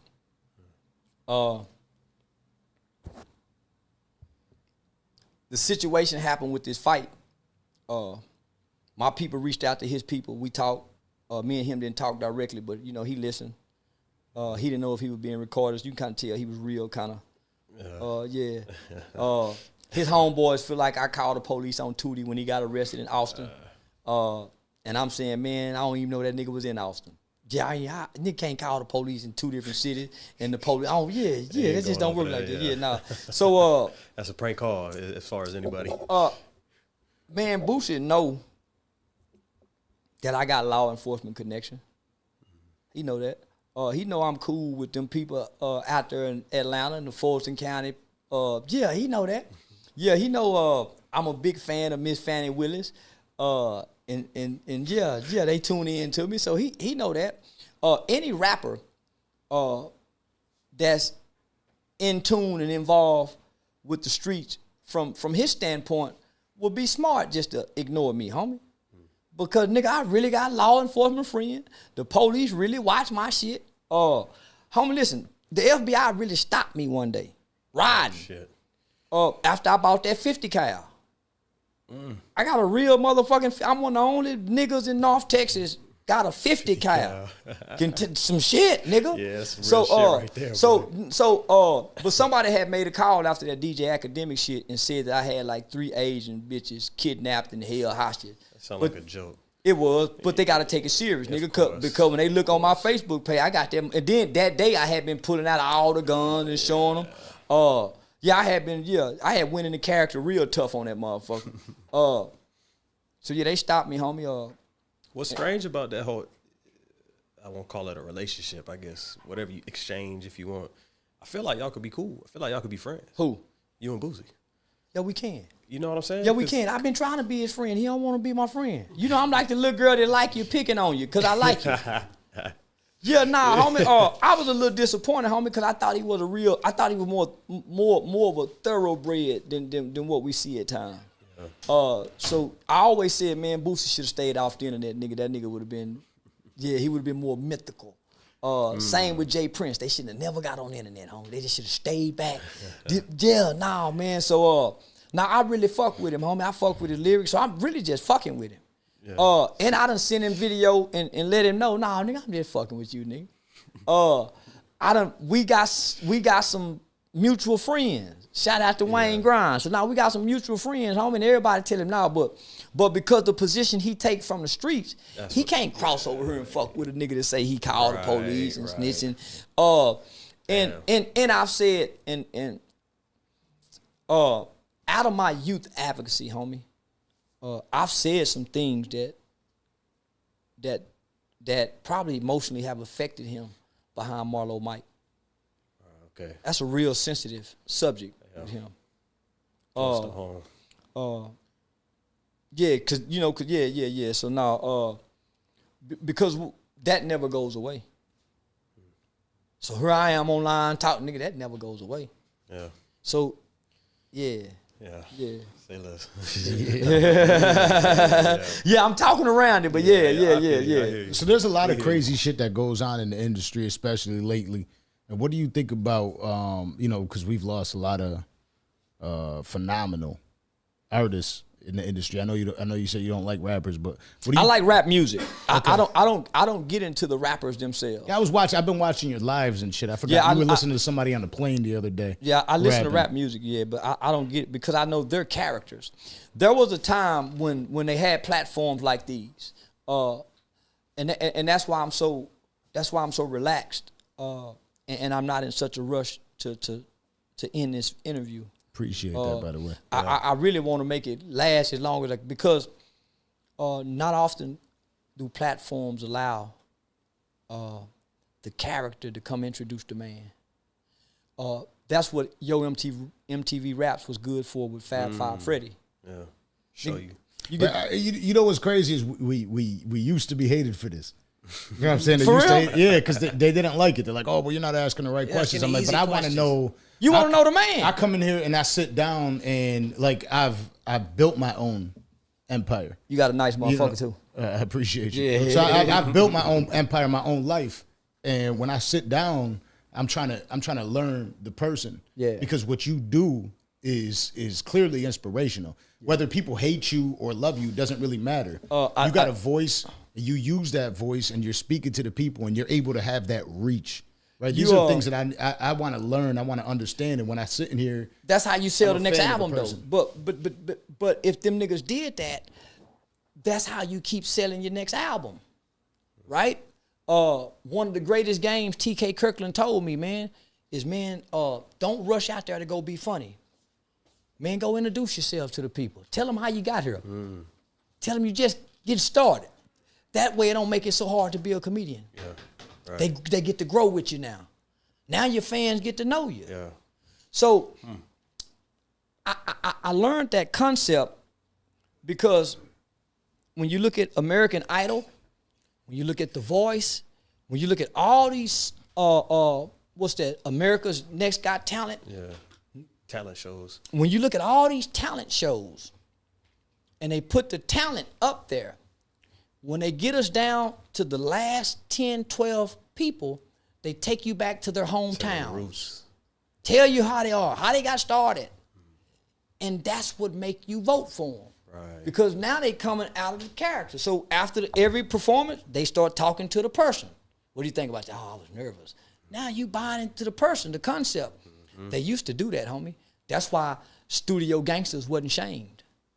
That's why Ice Cube was never shamed. He was a studio gangster. That's why Tupac was never shamed. He was a studio gangster. It was okay to be a studio gangster because when you done your interview, they got the man. Right. Homie, and they took that away from us. And so now, since we don't get to know the man, we never get to clap for the man, We never get to celebrate the man. These guys almost have to crash out so we can keep admiring and idolizing them in their character. In that character. Now, what do you think about the death of Takeoff and the J Prince involvement and all that shit? That's a tough one. Yeah, homie, because I had a viral video of somebody that was there. They kept blowing my phone up the next day, and I secretly recorded them. And yeah, I think they've been interviewed by the police and everything, homie. He was one of the niggas who was called to come put the bad dice down, cause that's his game. He described that young man's death, and what he described to me. He described a man who was at peace in amongst of turmoil. Yeah, he wasn't nowhere involved in it, never spoke, so he was real quiet, almost as if he was waiting. So it was a real surreal description that he gave to me. It gave me chills. I secretly recorded it. Man, that nigga done disappeared, homie. Damn. Yeah, he says, so maybe I was wrong for secretly recording, but I gave it to his family. And I gave it to, shout out to Sykes Nation. He's a Lamigo manager. It gave them some comfort to hear that. Yeah. It gave them some comfort, homie. They needed to hear that. Yeah. That was a tough one. That's deep. Yeah, I can't find that video nowhere, and that nigga done disappeared. Yeah. That's terrifying how that shit works, man. That's terrifying. Sure. Now, a question I got. We don't get to decide when we die, homie. We don't get to decide when we're born. We don't get to pick our parents. We don't get to pick how we enter into this world. We don't get to choose the circumstances. We don't get to choose the conditions. We don't get to choose the environment. So understanding that, we don't get to pick how we leave either. We just know we got to go. Now, you say you read a lot. Yeah. And you have a lot of wisdom. So the first thing I want to know is, how did you obtain this wisdom throughout life? Like, was there somebody special in your life that told you to do this, or was it the OGs back in the day? My grandmother's still alive, 83 years old. My grandfather died, who was married to my grandmother in his 80s. He was still alive. So I've been soaking up game from what I describe as the old niggers. Because that's what they was called. And they take pride in being niggers. They take pride in the word nigger. It's not a shameful word. It's a word that we've taken and identify ourselves as, because we don't have another name to go off of. It was a name that was given to us, and they never took it away. They still call us nigger. Make one of them mad enough. Yeah. So I got a mentor who's like my father, who's been in my life for like the last 15 years. He's 78 years old, born 1945. So I've been sitting amongst our elders, homie, listening. Those that's so old, they're not offended by the word nigger. It's their children who are, because they're not niggers. Niggers couldn't read or write, but they could grow food. They couldn't do calculus, they couldn't do algebra, they couldn't do pre-algebra, but they can do the metrics and the measurements on a foundation to build a house. The people who was called nigger didn't speak proper English, but they stayed married with all their family together. They could fix tractors. They could count money. They had land. They had goats. They had chickens. They ate out their backyard, and they wasn't dependent upon the government or nobody else helping them or giving them anything. And they couldn't read none of the books that was in the library. So here we come, the black, the Negro, the African American, who can read everything, can speak all the English language, who know everything, know history, but we don't know how to grow food. We can't build a house. We don't know how to fix nothing. We're dependent upon something. Something break down in the house, we got to call somebody. If the white man get mad at us and cut all black folks' life off and say, we don't know what to do. If Walmart closed down and say, or the grocery store say, hey, we only open on Tuesdays, we don't know what to do. The niggas knew what to do. Not only did the niggas knew what to do, they had vibrant communities. Rosewood, right out here in Florida. Slocum, Texas. Black Wall Street. Tulsa, Oklahoma. So these people had vibrant communities with businesses, banks, dentist office. Doers. Movie theaters. But they couldn't read, really. And they was dependent upon one another, buying and exchanging from each other. So you have a group that came along and said, man, I ain't no nigga. I can read, I can write, I ain't ignorant. I don't wear coveralls. I got a suit. Matter of fact, I got 4 suits. I'm highly educated. I'm a Negro. They're dependent. They need a job to live. The niggas said, only people who need a job is the people who don't know how to fish. Those are the people who have to get up and go find a job. They don't know how to fish. They can't hunt. So then you got another group come along and say, I'm black and I'm proud. They didn't want to be Negro and colored. I'm black and I'm proud. The Negro and colored wanted to put his best suit on and stop eating at the mom and pop and go eat at Luby's. Red Lobster, because he thought it was better. Because they took the signs down. So the niggas lost theirs because they children, the Negro and the colors and the blacks, wanted to go to the white man's stadium and didn't want to hang out in the old hot parks where the Negro League was. They wanted to go into the stadium. You know, they want to go high-five LeBron James. So they started rejecting the niggas. No, mama, I don't want to be no nigga. I don't want to work on the farm.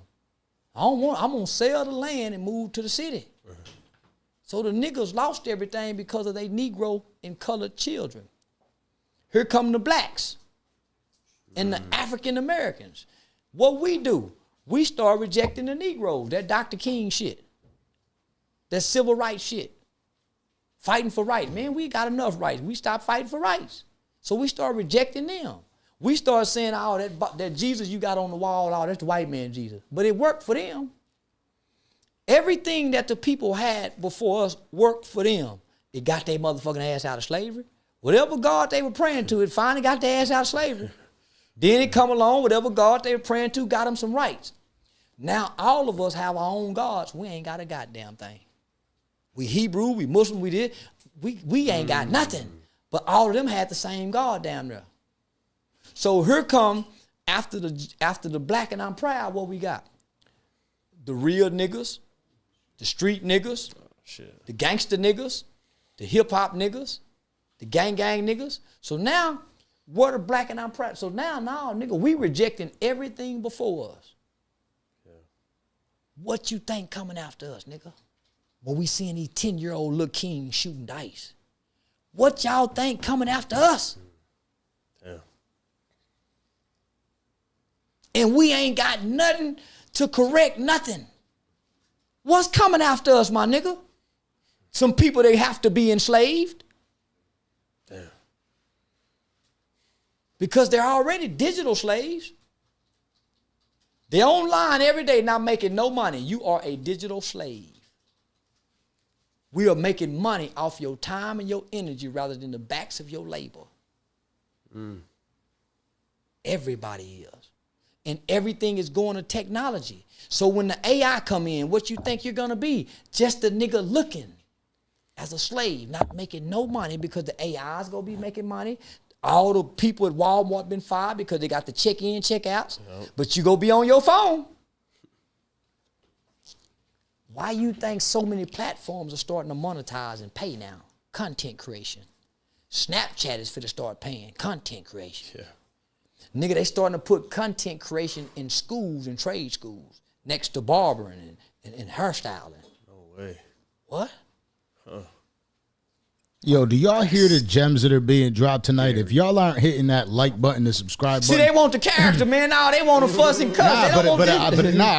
This is it though. Yeah.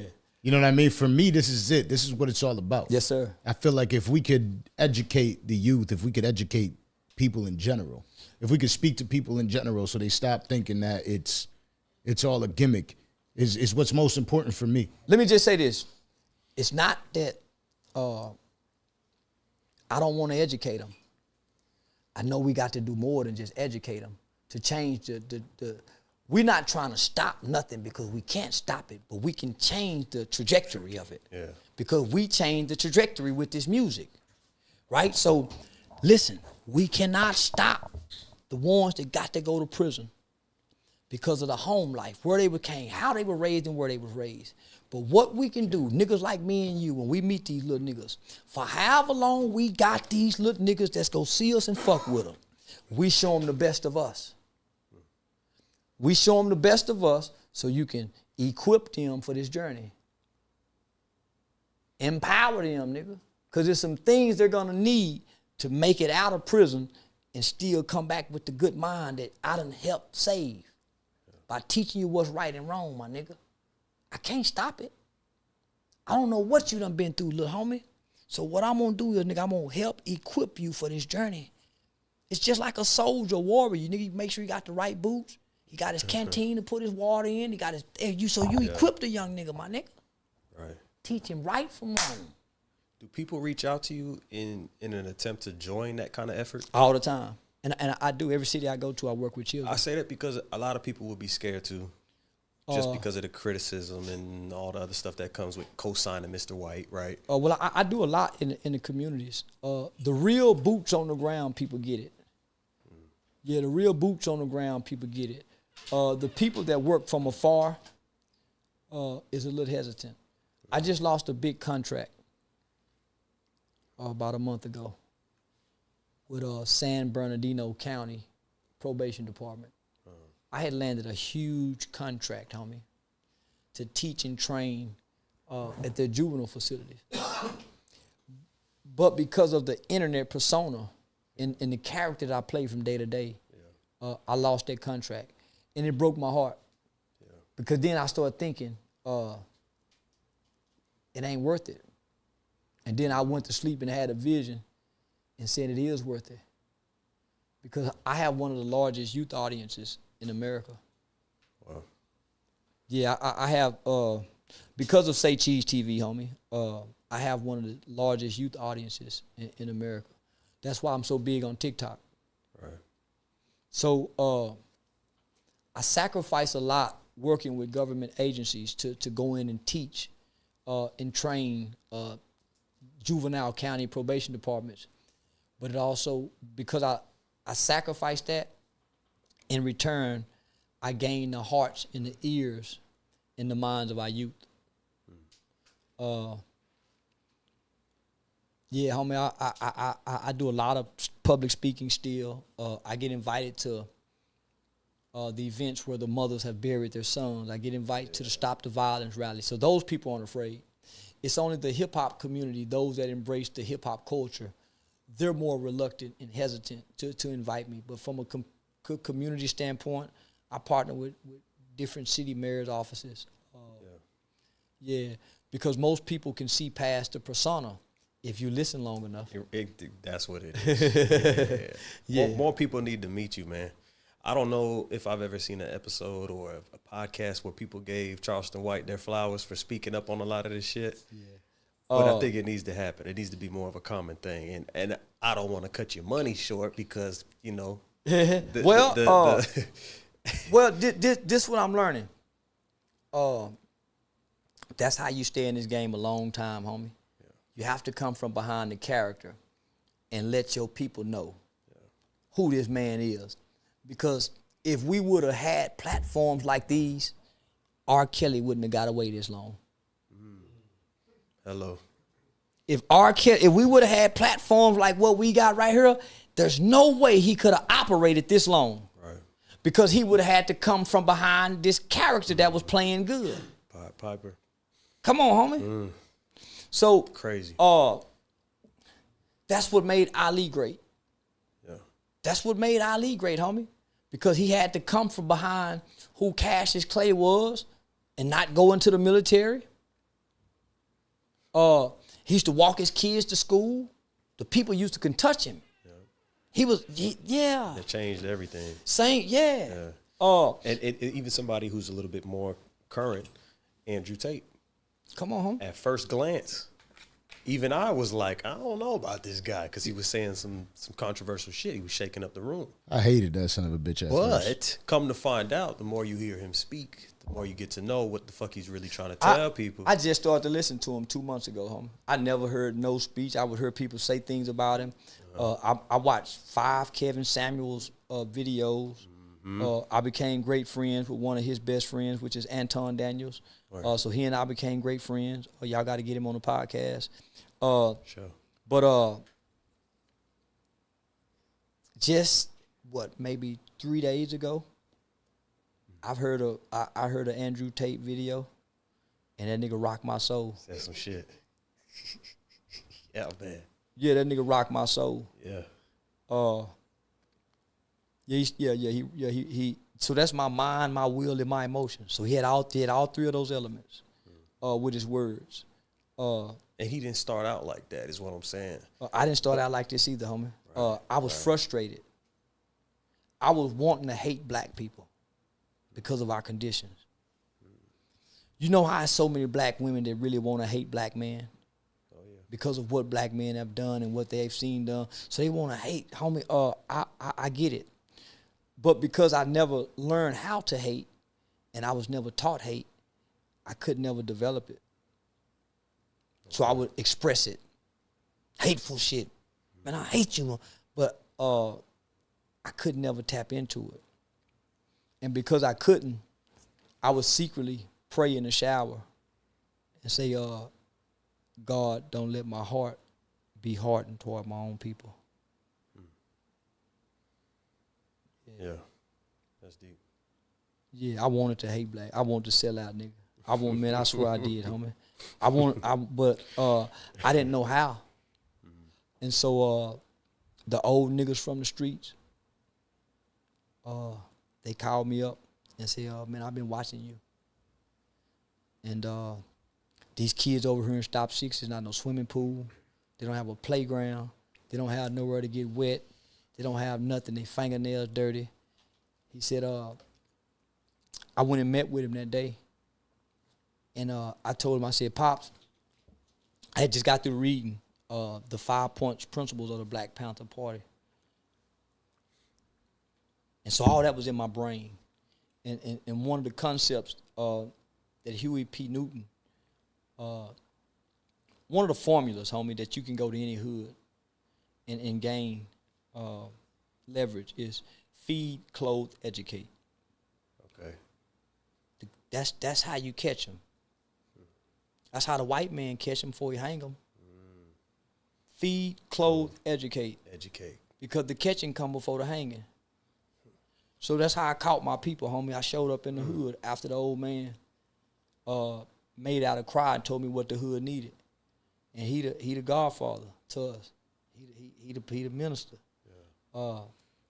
Spent 33 years in feds. If you a snitch, you can't be around him.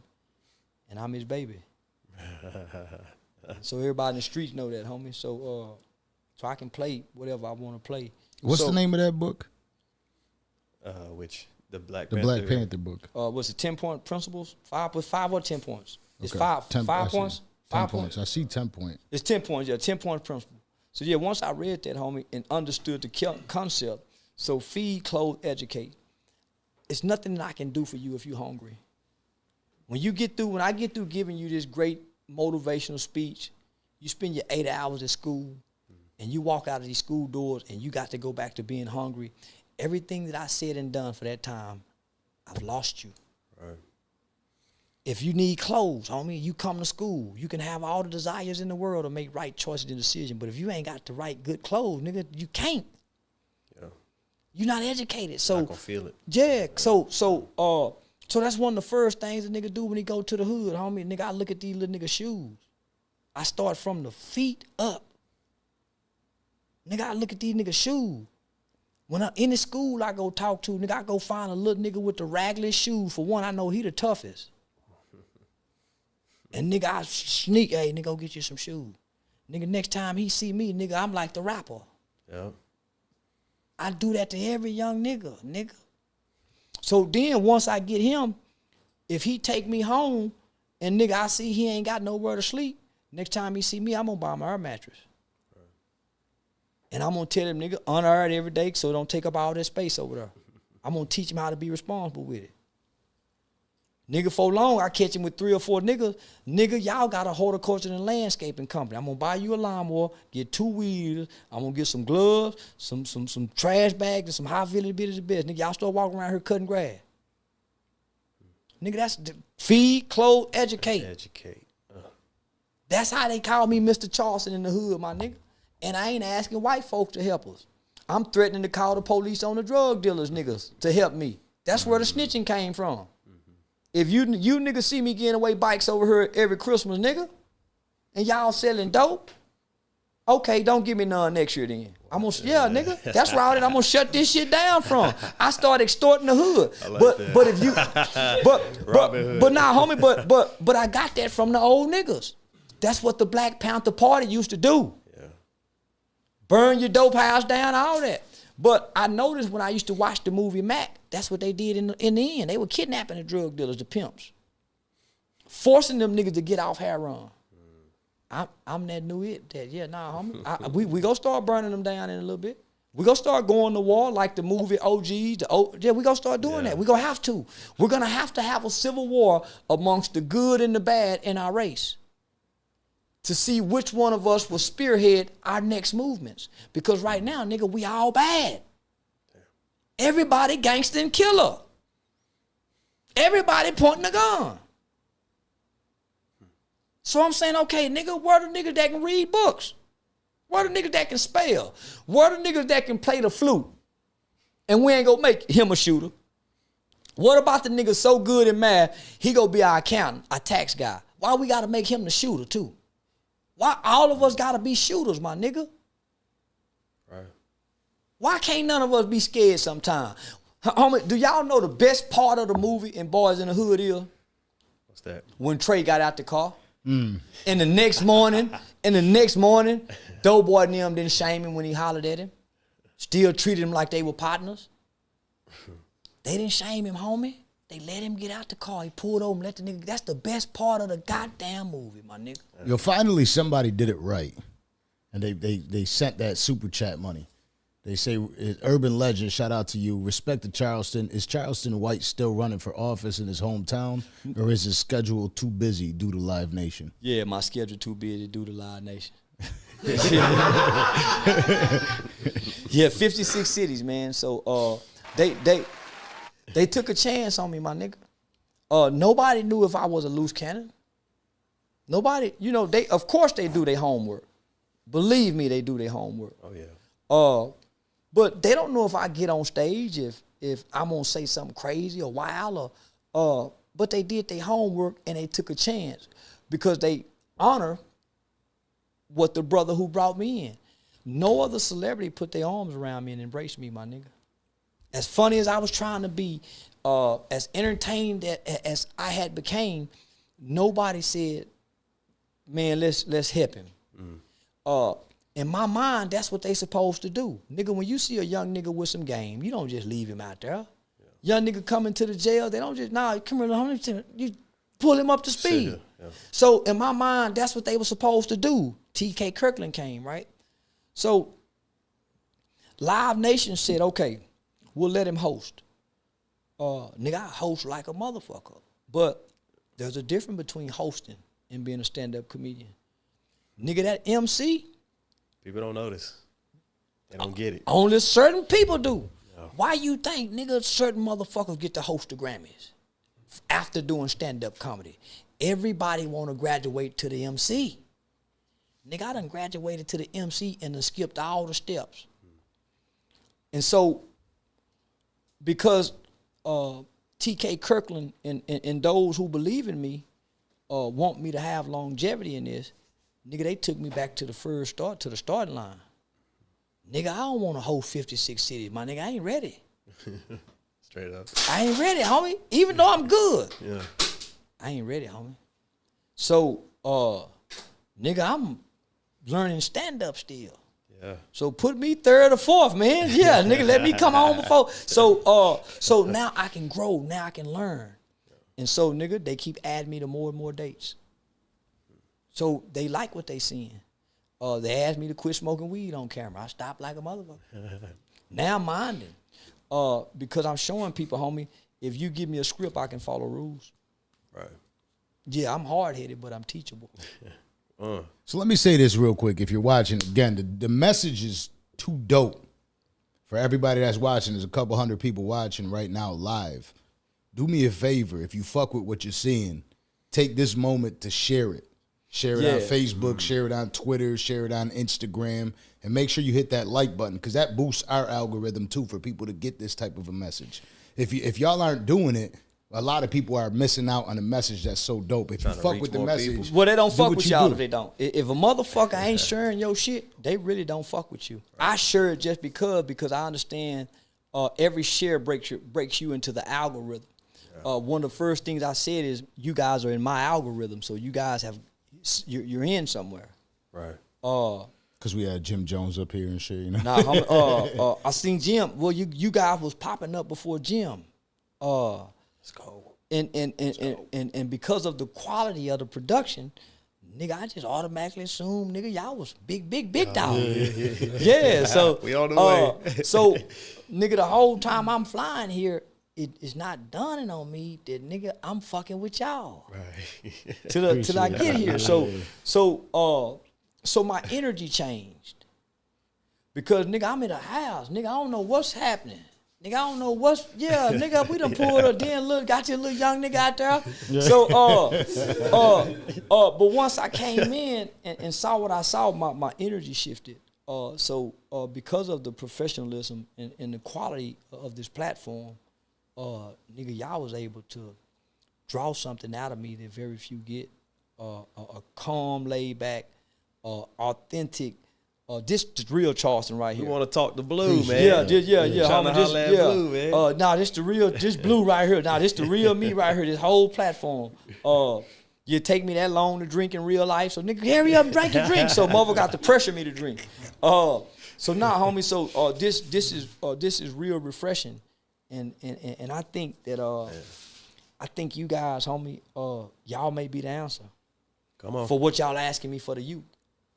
They have to know that men cry, men lose teeth, men get bald spots, men recover from wrong choices and decisions, men aren't always right, and that's what the culture has been missing.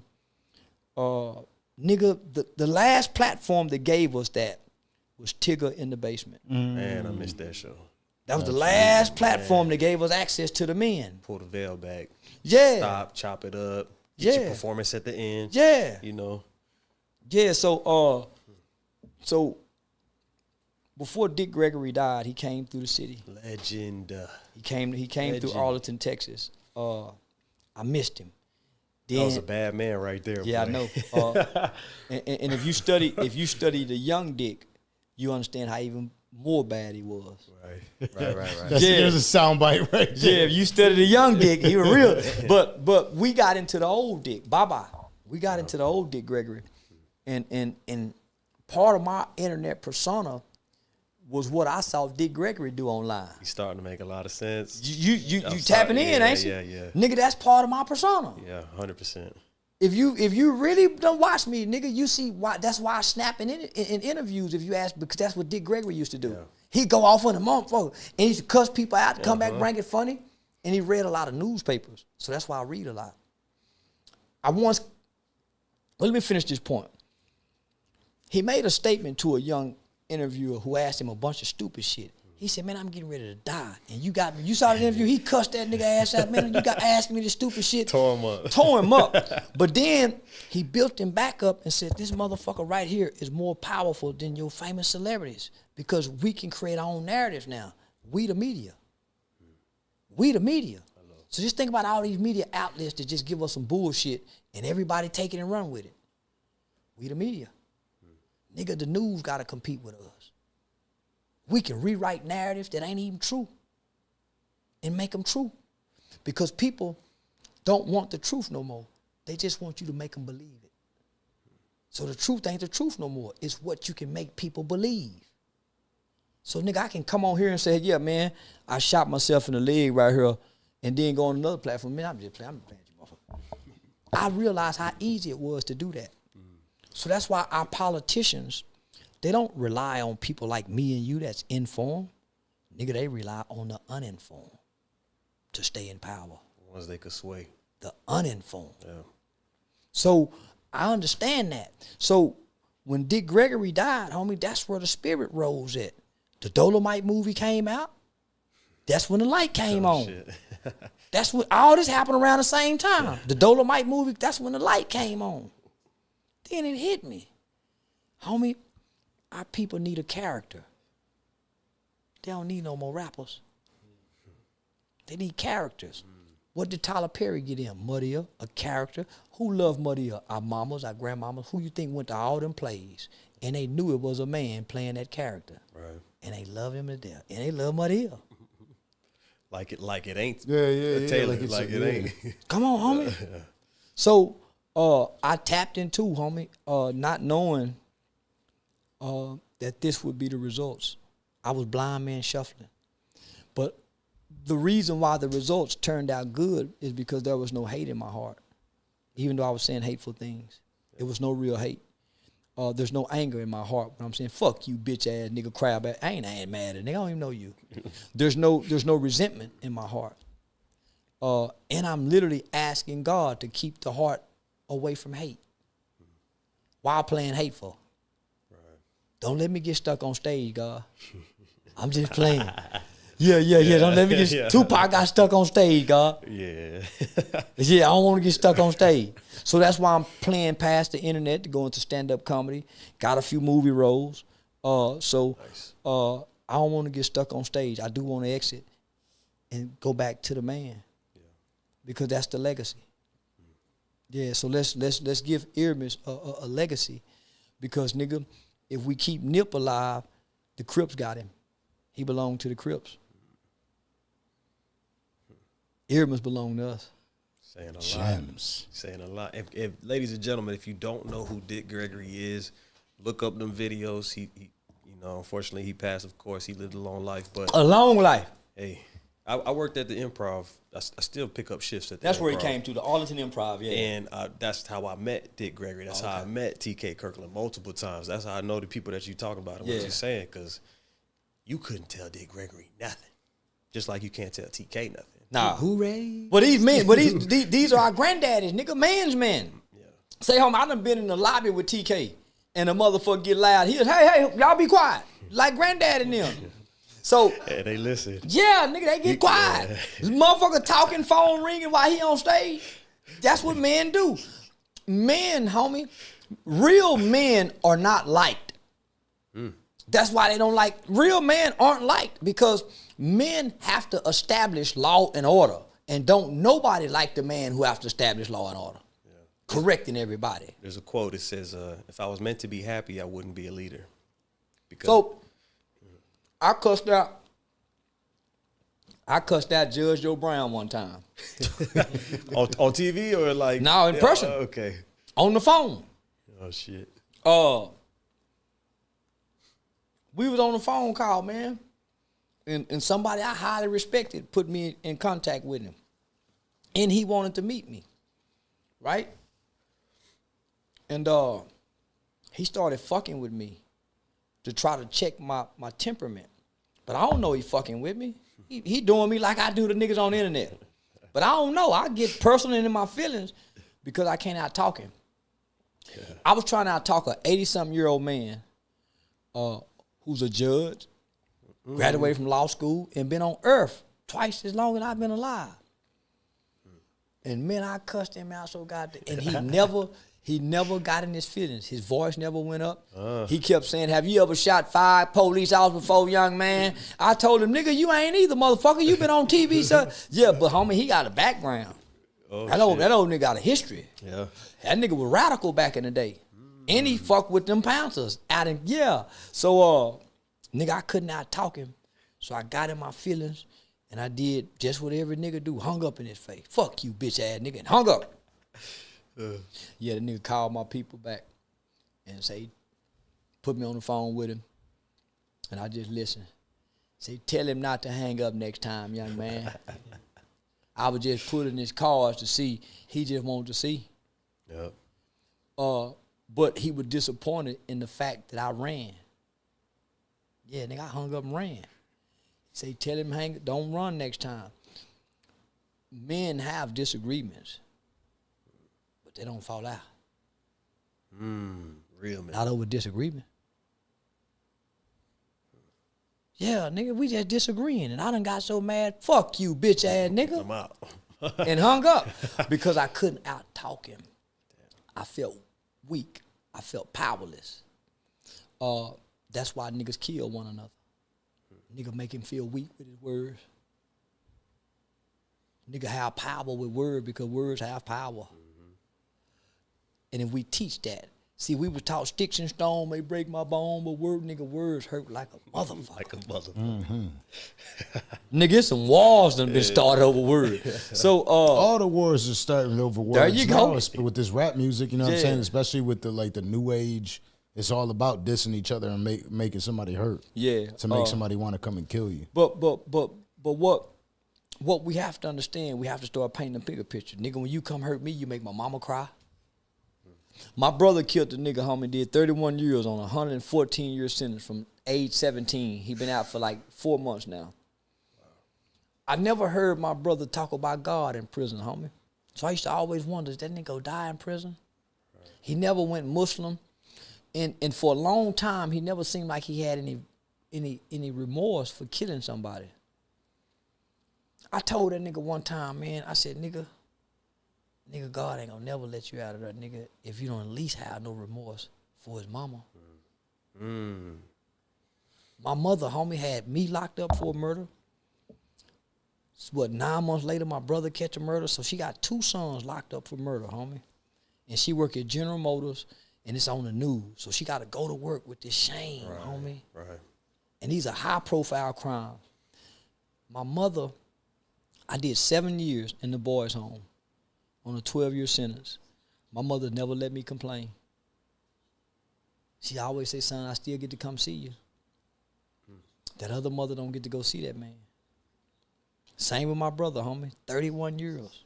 From 7, she never let us forget our victims. So if nothing else, homie, even though you think you had the right to kill this nigga, you still have to have some empathy for what he left behind and what you took from them. If for nothing else. That's how you right your wrong. I ask children, homie, I speak in elementary schools, and I make it so plain. I ask children, how do you know if you're a good person or a bad person? And nobody could answer. Not kids. And this is what I tell them. Do you feel bad when you do wrong? That's how you know. Right. Do you feel bad when you do wrong? Right. If you tell a lie and somebody believe you, do you feel bad? You feel bad. I do. Yeah. If you steal something and don't nobody know you stole, do you feel bad? I do. That's how you know. And that makes sense to kids. Yeah. That young, that early. What books would you recommend as a reader? Understanding the Power and Purpose of a Man by Dr. Miles Monroe.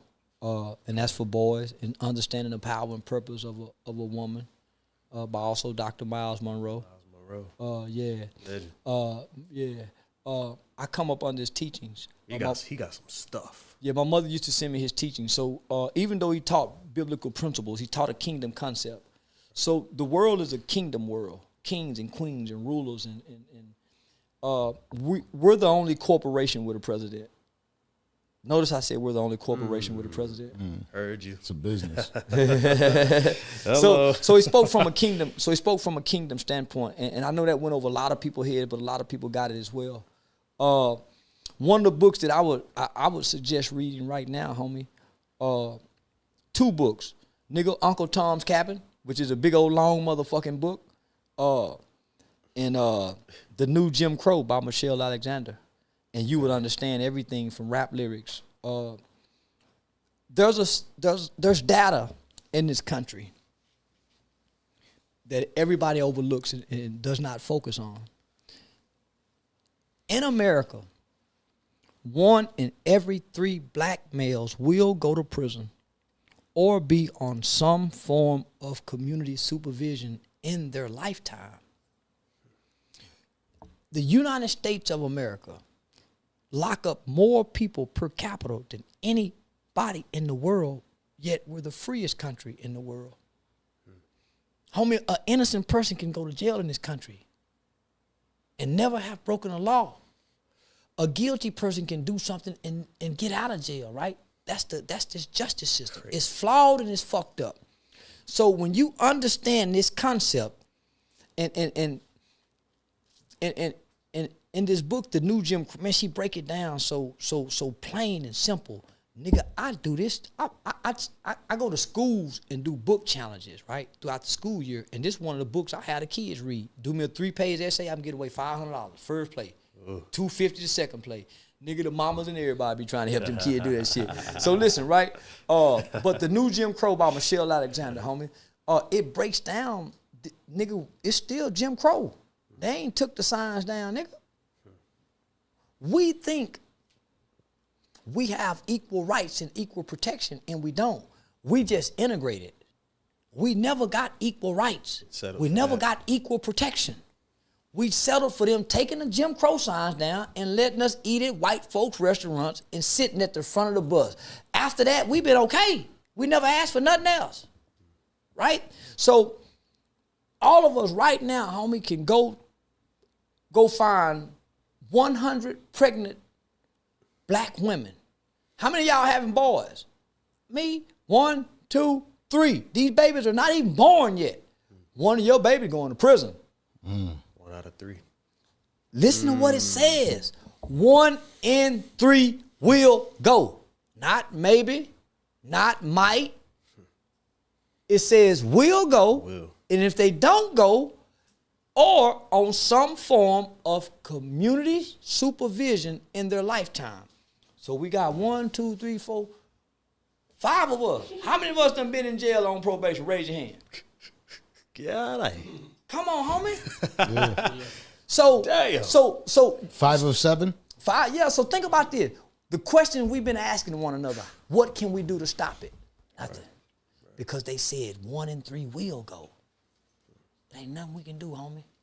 We can go to the maternity ward and watch all the black babies that just been born, homie. 1, 2, 3, 1 of them going to prison, homie. I walk into the schools as low as the 3rd grade and go 1, 2, 3. One of them going to prison, so we got to equip him and strengthen him so he can make it through prison. We got to get his mind first. Shit. So it's nothing that we can do, homie, because we settled for integration and not equal rights and equal protection. That's why the Asians got a hate bill and we don't. And it was passed like this too. It didn't take long. It wasn't no 100 years of this, 100 years of that. It was as soon as social media and on the news, and you know they were getting socked in public, which of course I don't advocate. But I don't advocate any. Homie, listen, nigga, the Asian store owners love me in the hood, nigga, because I'm the nigga going there and tell them young niggas y'all go respect them. I catch y'all now, homie. I pay for what they stole, make them come back and apologize. Homie, one of the most meanest Asian judges who everybody in the black community swear is racist, nigga, I fuck with Judge Alex Kim. He moderated on my Murder Change Me event with Lil Snoop mama, Mo 3 mama, FBG Duck mama, Tuka's mama. So the narrative that I hate Asian, nah, homie, I don't advocate wrong to nobody. Who wrong, who right. And every now and then, nigga, I like to say I'm wrong. Because it makes me right at times. To say, yeah, man, I'm wrong with a motherfucker. Because I can correct my wrong and make me right. I'm trying to right my wrongs. So by me saying, yeah, man, I'm wrong, and nigga, I'm honest enough sometimes to say I want to be wrong. Fuck it. And that's between me and God. Right. Sometimes I want to be wrong, and it's okay, because I'm human. Yeah, I'm human, my nigga. Sometimes I want to be wrong. With all the stuff you're saying and all the gems you're dropping, right? Of course, this is going to go over some people's head, and hopefully it doesn't.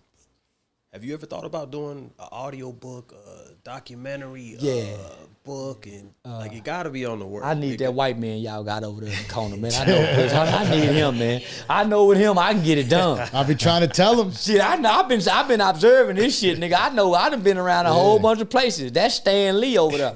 Yeah, I be trying to nigga, tell him. Wakanda wasn't shit without Now Stan you hear Lee. me. Yeah, everybody got to have a Stan Lee. The Mexicans got to have one. The Jews got to have. Everybody got to have that. Yeah, that's Stan Lee, man. Stan Lee Yeah.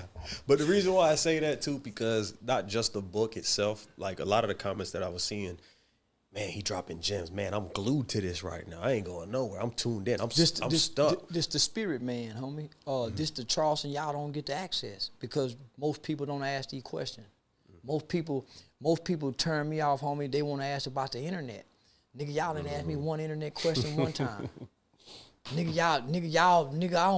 I'm lost right now because this is rewarding. Nigga, the last time I got anything close to this was Revolt TV and they took it down. Damn. That was the first platform that really just let me explain, but they was really trying to shame me. Yeah. They didn't know they didn't know my explanation was gonna make sense. They didn't want it to. Nigga, Big Bank is the street G nigga in Atlanta. Nigga, that's the big bank a bad motherfucker in Atlanta, homie. That's the nigga played in the movie Superfly. Homie, nah, Big Bank a big dog, homie, in Atlanta. And then you got Baby J, nigga, that's Meech's girl. That's Big Meech's partner. Right. So the energy, homie, they was, I'm the nigga talking about snitching and telling. They came to but because I was so genuine and authentic, homie, if you ask me about anything I've said on the internet, I can give you a reason why I said it. And it makes sense. Yeah. I won't justify it. I can give you a reason why I said it. Mm-hmm. So up until now, not many platforms allow me to explain. Really, yeah. Nigga, they trying to rebut, catch me in a lie, or defeat me in a verbal judo conversation. Yeah. So it's not to really see who this man is. Very few platforms is interested in the man. So when I see they ain't into the man, guess what? I give him one hell of a character. Let's go. Yeah. Salute to that. But I ain't gonna let you get past that. If and when you do a book, because you got to, you owe it to the people. Yeah. Do an audio book. Well, that's your voice. That's the new game. Cause man, audiobooks are the shit. I'm so into audiobooks. Like when you're mentioning books, I'm over here writing them down. Yeah, man, just check. I forgot who I told to go do this. Oh, my partner Trent Rose. The pimp nigga, homie. What's his name? Rosebud. Rosebud, the pimp dude. That's on the movie Pimps Up, Hold Down. I can't tell you. But just check him out, homie. He got audio books about his pimping life. Oh shit. On YouTube, right? That's who got me into listening to audio books. So when y'all see me on Queen's Flip and niggas say, "Well, how you blind and you read?" I said, "Nigga, I listen to audio books." Well, Queen's Flip a trip. Yeah. So yeah, man. So I wasn't bullshit, homie. I was just getting into audio books, right? Listening to Rosebud. But nigga, he put the music, the voice tone, the voice fluctuation, homie, it made it so captivating.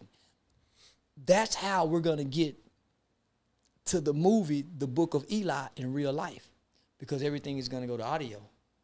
There won't be no more physical books anymore. That's why when our kids come home from school, nigga, they ain't got no physical books. But there's gonna come a time when everybody's gonna be looking for physical books, and they're gonna be hard to find. Scary thought. They put it in the movie. How is it? Y'all saw what happened in The Book of Eli? You think that's just in the movie? Yep. And you can't find books anywhere? Ain't nobody going to the library checking out books, homie. It's gonna be in audio. For sure. Nigga, they gonna start putting it in digital. That sonogram shit, or hologram shit, motherfucker popping up talking to you. Right. Yeah. Holograms. In your crib, like. Well, that's where AI is taking us, homie. AI is taking us where the human mind is gonna be devalued, because the AI's mind is gonna be twice as good as ours, and it's just like now. Google, tell me such and such, and Google go talking to her. Siri, tell me such. In French. Come on, homie. Yeah. So, nigga, Yeah, I wasn't meant to be in this generation. me neither. They got a chip. They got a chip that they just introduced. They put it in a paralyzed man's body. The chip told the brain to tell the legs to walk. Bluetooth. Nigga, that's what it was. He Bluetoothed his there from his spine. Crazy. No, for real. Nah, homie, for real. And he walked? Man, listen. It's gonna get to the point now, nigga, we won't know what's real or fake anymore. Yeah. We gonna be talking to humans that ain't gonna be real. They gonna be AI motherfuckers. Don't y'all wonder sometime motherfuckers jump in your comment section, yo. So all these motherfuckers say, yo. Like, what the fuck? Fuck King Von. If you're watching right now, hit us with a yo. Yeah. I want to see how many AIs are in here, goddamn. Yeah, and again, if you're watching right now, hit that like button right now. Subscribe right now. That's how you Share show love. Right now. Hit the super chats right now. That's how you show love. That's the only power we got is that little old bitty love right there. If you can't donate, you can't, man, just sure. And they still won't hit the like button. Man, I'm telling you. Fuck them. They listen. YouTube know that little like button can change your life if everybody liked it. Mm-hmm. They know that people are so hateful in their hearts that they won't take time to like nothing. Yeah. And it's just a little click. Man, that look like with all these people in here will change the whole dynamic of this views tomorrow. Right. It'll push them so, but you hate to sell that to people. That's why you see our celebrities and our entertainers crying about this new AI shit. Because they fit out to come back down here with us, nigga. Mm-hmm. Yeah. Technology fit to make them normal motherfuckers. It's already happening. And guess what, nigga? It's pushing normal people up there with them like me. Like us. Yeah, y'all too, nigga. I'm thinking y'all already there. See how y'all did? I'm thinking y'all already there, nigga. Trust. Yeah. We're just babies in the game still. We're trying to tell people we're just babies in the game. So what type of charities do you have, if any? And where could we go to donate to that charity? I let my 501c3 go. 2017, after doing youth advocacy work in Washington, D.C. and around the country from 2012 to 2017. And man, I hate to put him out here like this, but shit, he retired. So I spent a few days at the executive director of the Annie Casey Foundation. And if anybody know anything about the Annie Casey Foundation, that's the motherfucker that give money to all the foundations. So they are a 501c4 who gives money to the 501c3s. Wow. So you got 501c3s who ask for money, and then you got 501c4s who give the money, right? So if you got an endorsement by the Annie Casey Foundation, you can get any grant from anywhere. And so I spent 2 days at Bart LeBeau's house, and at the time he was the executive director of the Annie Casey Foundation. And met with his wife. They real crazy about me. And they was training me on terms and terminologies and words to use when meeting with politicians on Capitol Hill. And I was looking at their library shelf, the bookshelf, and I saw this book that said the revolution will not be funded. Now we all done heard the revolution will not be televised. Mm-hmm. The revolution will be televised, people. Yeah. Nobody back in those days projected the cell phone era and camera phone. Yeah. So they thought the motherfucker wouldn't be televised. No, it's going to be televised. The revolution will not be funded. That's why most people with a nonprofit organization is begging for money, including your pastors. So this book, another book y'all should write down and read, called The Revolution Will Not Be Funded, was written by a Jewish council. And in this book, it breaks down what they call and describe the nonprofit industrial complex. Oh, shit. Oh, boy, that's a smart nigga over there. He just them words alone. Nonprofit industrial complex. So I'm going to pose this question. Why do you think you see so many black people when they think they get on, they want to get a 501c3? Why you think so many black people want a 501c3? Well, in this book, it tells you why. Why black people, rich people, white people, anybody want a 501c3? To funnel money from taxes. Number 2, to control.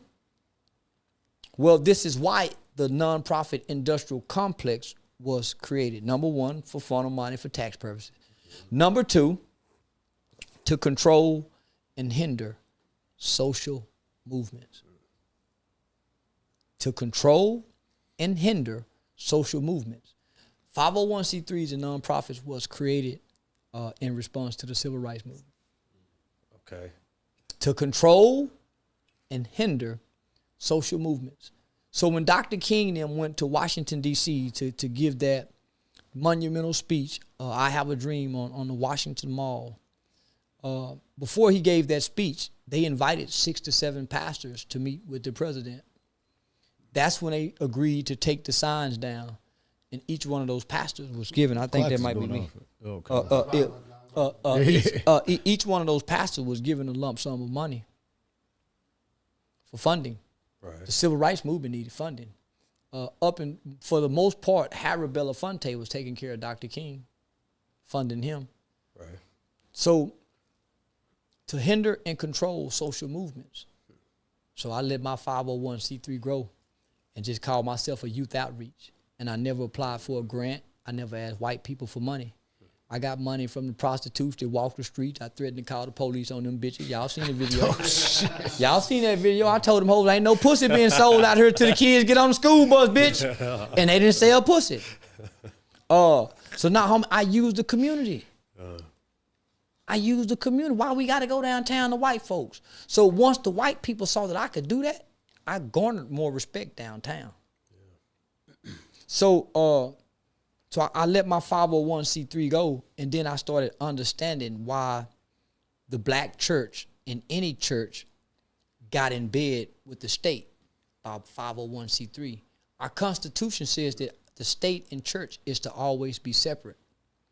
But when President Bush enacted this faith-based initiative and started giving the faith-based initiative people 501c3 status, now the churches can claim tax exemption. Yep. Shit, they ain't for the people no more. Damn. So nigga, I'm for the people. So I don't ask for no donation. I never post my cash out. So if you want to help my organization, look for somebody locally that you think is doing what I'm doing and commit to them monthly and give it to them. If you don't trust them, start volunteering at your school and start looking down at the nigga feet with the worst shoes in the school and watch how his behavior change when you buy him some new shoes. Right. Yeah. Damn. Something so simple. Yeah. Damn. I ain't mean to do this to y'all, man. I know y'all thought y'all finna get bullshit. Y'all thought y'all finna get bullshit. No apologies. Yo, to go to the current events, right? Just because there has to be the one that I've been watching is the woman who claimed she was kidnapped. Y'all, you seen that? Yeah. I knew that bitch was lying from the jump. So she was like. They didn't. She was lying from the jump. They said she was Googling ways to disappear and all kinds of wild. Yeah, the craziest part was that she was watching the movie Taken. Yeah, a hoe who come up missing don't show up back home. Yeah, right. Yeah. She show up a lot of places, but not back home. Man, she was smart for a minute though. Yeah. She should have made somebody put a few knots on her head. Something. Fuck her longer than what she need to be fucked to make it look like a rape. She didn't stage it good enough. Now, at all. Well, this what people fail to realize. If somebody do something bad enough, and they take it serious, they just go to space and run the space cameras. That's how they caught the Boston Marathon. Motherfucker. Walk that motherfucking bomb package all the way back to that. Yeah, they went and rewind the tape. That's all they got to do, homie, rewind the tape. We keep forgetting that, homie. They can rewind the tape. From the satellite. Yeah. Like, watching you everywhere. Oh, yeah. Yeah, what's his name? Eric Snowden. He told us what they were doing. He told her what? Al Snowden, right? Al Snowden. Is it Eric? Eric Snowden. He's still on the run. Yeah, he's still. He in Russia. Yeah, that's where the movie. What's the movie come out when he was telling the government spying on everybody? Yeah, Eric Snowden. Yeah. Edward Snowden. Edward. I knew it was Edward. something. Yeah. I'm calling him Eric. It Edward. was an E word. All right, Edward. Man, but like countless and countless gems in this interview. That's what people got to get out of it. That's what we aim to do. You know what I mean? Is to aim to speak to the human behind whatever character there is. With the rappers, we've got to open up a lot about a lot of the artists that do come up here. I hear you on what you say, but I definitely think that a lot of the rappers are intelligent. Yeah, I do too. And they hide it, they hinder it. And when you get a chance to actually speak to them in a platform where people are looking to speak to them for the human they are, they open up and they start talking. Yeah, when Plies first came out, he sounded dumb and stupid till he started giving interviews and realized how intelligent he was talking. Man, nigga had to articulate. He was very articulate. But if you listen to his song and how he be talking at first, Completely different. yeah, man. Yeah, man. We need them to humanize a rapper before he die. We so desperately need that, homie. Because then we can start having more compassion for these niggas and not hold them such high regards and esteem where they gotta crash out. We need them niggas to be humanized, homie. Hell yeah. We need another, man, we need an I Need Love song. Them niggas act like they don't even need love. Right. Everybody, man, right. so, yeah, no, man. So we have to do it, homie. Or else, what's coming behind us? How worse can we get? It can get worse. A lot worse. Nigga, I know a 3-year-old killed a 12-year-old 3 weeks ago. A 3-year-old? It's in the newspaper for a 3-year-old nigga killed a 12-year-old. How that happened? The gun laying around and we so far, boom. Everybody want to play- point. yeah. Everybody want to point and pull the gun. All the play shit. Everybody want to point and pull the gun.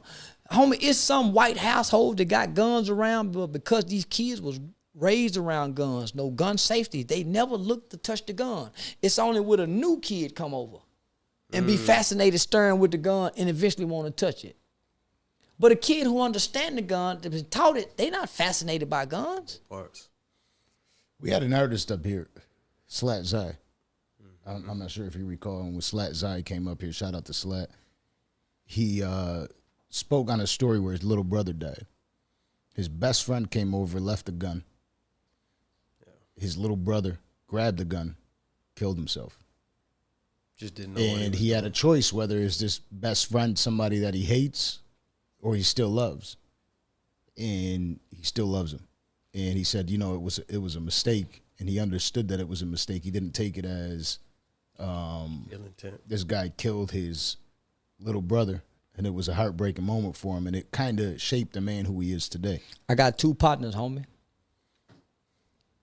My nigga Sane little brother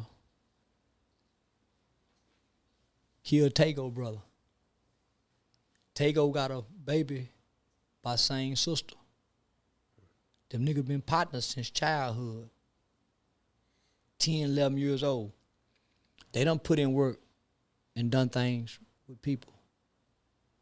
These 2 G niggas, my nigga brother flipped out and just dry kill Takeoff brother and then shoot Takeoff.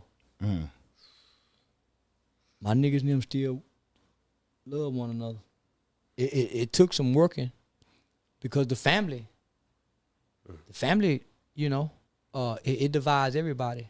Right. Now, I mean, my niggas and them, yeah, that love ain't lost. My nigga same brother home now. And how did they receive him? Everybody still working to love one another. Yeah, everybody still working to love one another, homie. Real love, homie, it's hard to abandon. When you really love a nigga. Right. Nigga, it's a motherfucker really love you. Yeah, homie, it's hard to abandon that love. And you really love that person. Right. You can hate them and still love them. That's why they say it's a thin line between love and hate. The human heart, homie, is so complex.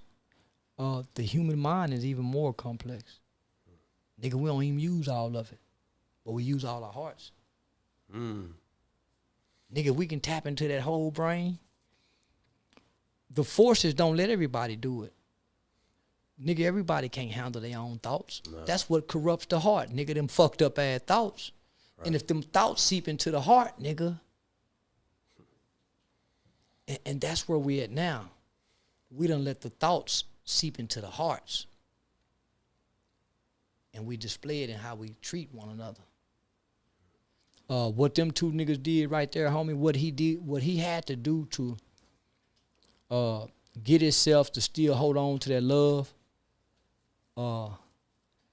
is deep. That's not left in many humans anymore.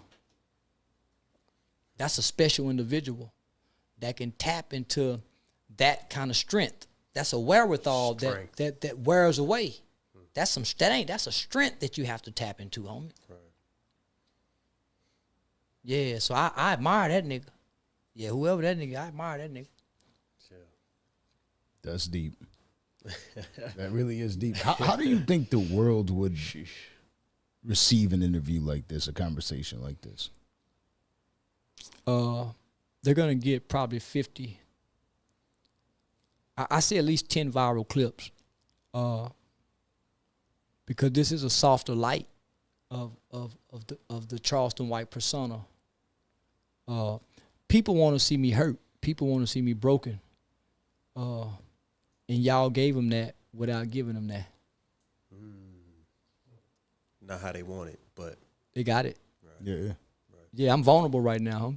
Yeah, I done shared. I'm not in a weak but nigga, I'm open because I done brought me out here. This me. Y'all, these are me. I ain't winning character. I ain't, no. Y'all notice I ain't said, no, not one time. Yeah, you ain't pulled a gun out, the mace out. Well. I was worried about the bear mace. I'm like, how does he go with the bear mace? I haven't had to think. I haven't had to really think about what I'm saying. It's just flowing. Yeah. So that's where a lot of the I'm thinking. No. I'm turning up with a thought. You know what I'm saying? Something coming behind that. Yeah, homie. This is a natural flow of the spirit that resides in me. Right. Yeah. So much appreciated, by the way. I'm homie. I'm telling y'all, my nigga, we need this. I just didn't know it existed. I thought everybody, because of what the algorithm digests. It digests the bullshit, right? Oh, yeah. It accepts the good shit if you can get it in. But because it's so easier to run with that algorithm a motherfucker, homie. Yeah. And so it asks for the bullshit. Because that's what the people want. So it's like supply and demand. How you gonna be mad when the demand wants it? True. This is the demand of the people. The further we go along, they're going to be asking for live executions online. We're going to go back to the Roman days, homie, the Colosseum days. We're going to want to see a nigga wrestle 2 lions in the barrel like the movie Gladiator. We're going to be asking for that. Yep. We really want to see people get killed live. Niggas we don't like. So the demand is the algorithm is just feeding the demand. Right. And the algorithm is never wrong. The people are. The algorithm is giving the people what they want. Yeah. It definitely the people are wrong for wanting. Yeah. This shit. You know what I'm saying? It definitely feeds into the negativity, but just people like historically human nature, like there's a saying that we have in my industry. I got a health insurance company. Yeah. And one thing that hurts our business is a negative review. So how do I combat that in the face of new clients? So I share with them, I say, well, keep in mind, people don't tend to positively rate the people they pay bills to. People are much quicker to write a negative review for people that they owe money to. Yeah. It's easier to jump on the internet and say, it wasn't this, it wasn't that, it wasn't this. People don't go to the review sites to say, this was great. Yeah. Some people do. But much more are quick to say, they forgot my napkins. Yeah. They forgot the extra ketchup or whatever the case might be. So one, negativity it's almost in human nature. It's easier for them to go ahead and bring that to the forefront. But then it's multiplied exponentially by the algorithm. Yeah. And those are the clips that that are brought to the forefront. Those are the ones on the for you page, FYP. Yeah. Those are the ones that get up there. If you get into the algorithm in the wrong way, you're gonna be destroyed. Yeah. It'll hurt your children because nigga, every time they wake up and look, it's there. Yeah. So I try to be very mindful, not with my words, but with my actions. Okay. Yeah, I'm very strategic in my actions. My words, I can always give you an explanation for what I've said. Mm-hmm. It's hard to explain what you've done. Yeah. And make people understand it. One thing we talk about up here, I mentioned with Migs, Danza, there's a difference between excuses and reasons. Yeah. If somebody's going to be giving me excuses, I don't really want to hear that. Nobody does. Now, if you got a reason, it's different. There's a reason why I'm late versus your excuse why you're late, whatever the case might be. There's a 18-year-old kid that just was found guilty of 3 attempted capital murders at a school shooting in Mansfield, Texas. He didn't give up and give his reason. So the jury never could see. All they got is this video. Right. Listening to the lawyers make excuses. Yeah. So, yeah. So it's a big difference. So it's a difference, yeah, it's a big difference. If people could differentiate the difference between excuses versus reasons, you'll probably stop making a lot of excuses. Yeah. Find a reason.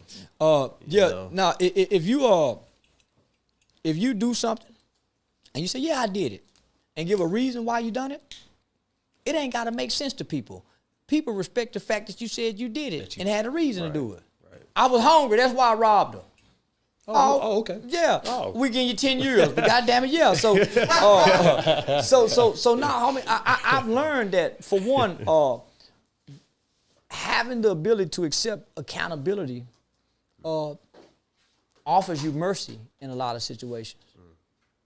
As a man, when you accept responsibility and hold yourself accountable, even your woman could be merciful when you can do that. So in court, homie, same thing. Nigga done wrong, you know you done wrong. Man, nigga, you done wrong, my nigga. Come on, man. Yeah. Everybody can, come on, man. Not that it's gonna excuse it, but nigga, it allows you to get mercy in many aspects and situations throughout life. Just being accountable and say, yeah, I was wrong, I done it. Yeah. And here's why I done it. Yeah, it's definitely okay to admit your wrongs. Yeah, and have a reason why you done it. We all have our wrongs in life. Yeah, and have a reason. Man, I want to be a low down dirty motherfucker. That's why I done it. That's your reason? Okay. If people go fuck with you, hell yeah, cuz. Do that shit again. Now, before you take off, something I want to know, I got 2 real questions I want to ask. Is you obviously have a family. Yeah. How do you juggle everything that's going on in your life right now in family? I give everybody money. Problem solver.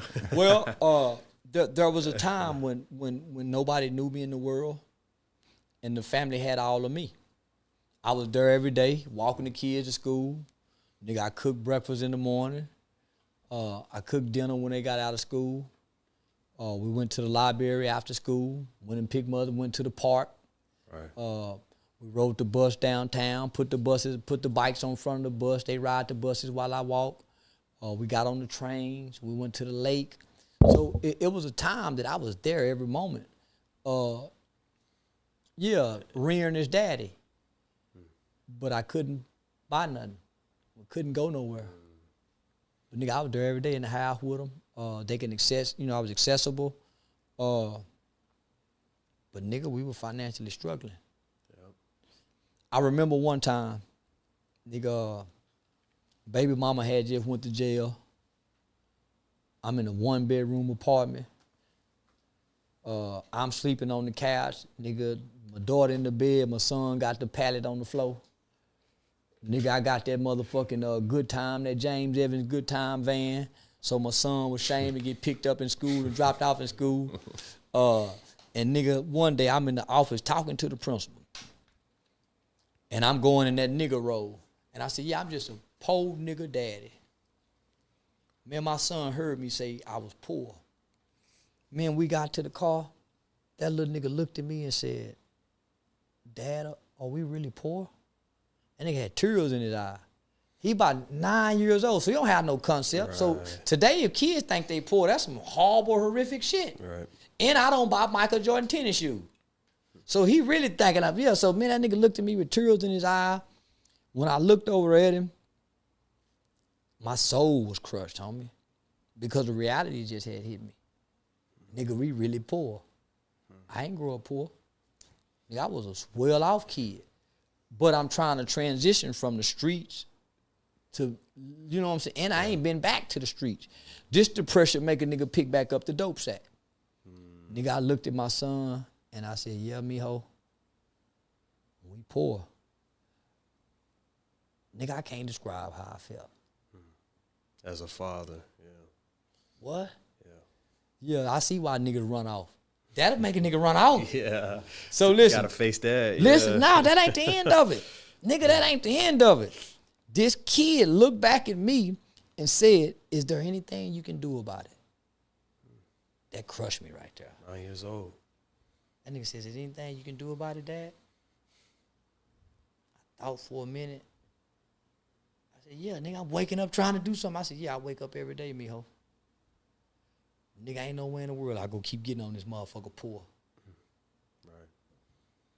Nah, homie, I ain't, nah, Not nigga. after that. So, and here it is, nigga, I'm working in the community helping other people's children. I'm giving away backpacks and school supplies. Nigga, I'm giving away Christmas toys. But telling my kid, man, Christmas ain't about toys. Cause I'm really can't buy them none. So I gotta give them an excuse on why I can, instead of a reason. Daddy poor. So I'm making up bullshit excuses. Nah, nigga, I don't give a fuck how they enjoy this money way more now. Yeah. yeah. Nigga, That'll bridge the gap. Yeah, nigga, it's somewhere in the Bible. I don't read the Bible, but I done read that motherfucker once before. It's somewhere in Ecclesiastes say, money answereth all things. Money answereth all things. Now, some people say, well, it says money is the root of all evil. It don't say that. It says for the love of money. It don't say money is the root. It says for the love is money. Nigga, money answereth all things. Die and don't leave no money and see how they cry. Die and leave some money. They don't cry long. Nigga, they don't cry long when you leave some money. Motherfucker ain't sad. And you done left something for them to get. Right. Nigga, they celebrate you, come put flowers and everything out there on that motherfucking graveyard for the next 7 generations. So, nah, homie, I couldn't keep giving my time, my mind, and my energy to a bunch of people who was draining me and ciphering me, and I got nothing in return. So, anytime you spend your money, anytime you use your energy, there should be a return on it. And I learned that in a business class in pre-law school. ROI. ROI, ROE. Those are the main concepts in business class, nigga. Return on energy and return on investment. So once I got that, life became a little bit more simple to me because now, nigga, if a nigga broke, it's all about time management. If a nigga rich, it's time management. That's the factor. So now I'm finding my time, I bullshit more. Cause nigga, I done reached the outcome that everybody want. Nigga getting the money. So the energy nigga kind of bullshitting with, but nigga, my investments, I get a good return on them. Right. So yeah, I help a lot of people, but I don't help bullshit people. Nigga, I don't cast my money away to a nigga that's gambling and need help to pay his rent and come hit me because he got a gambling problem. Nah, I fuck with nigga with businesses.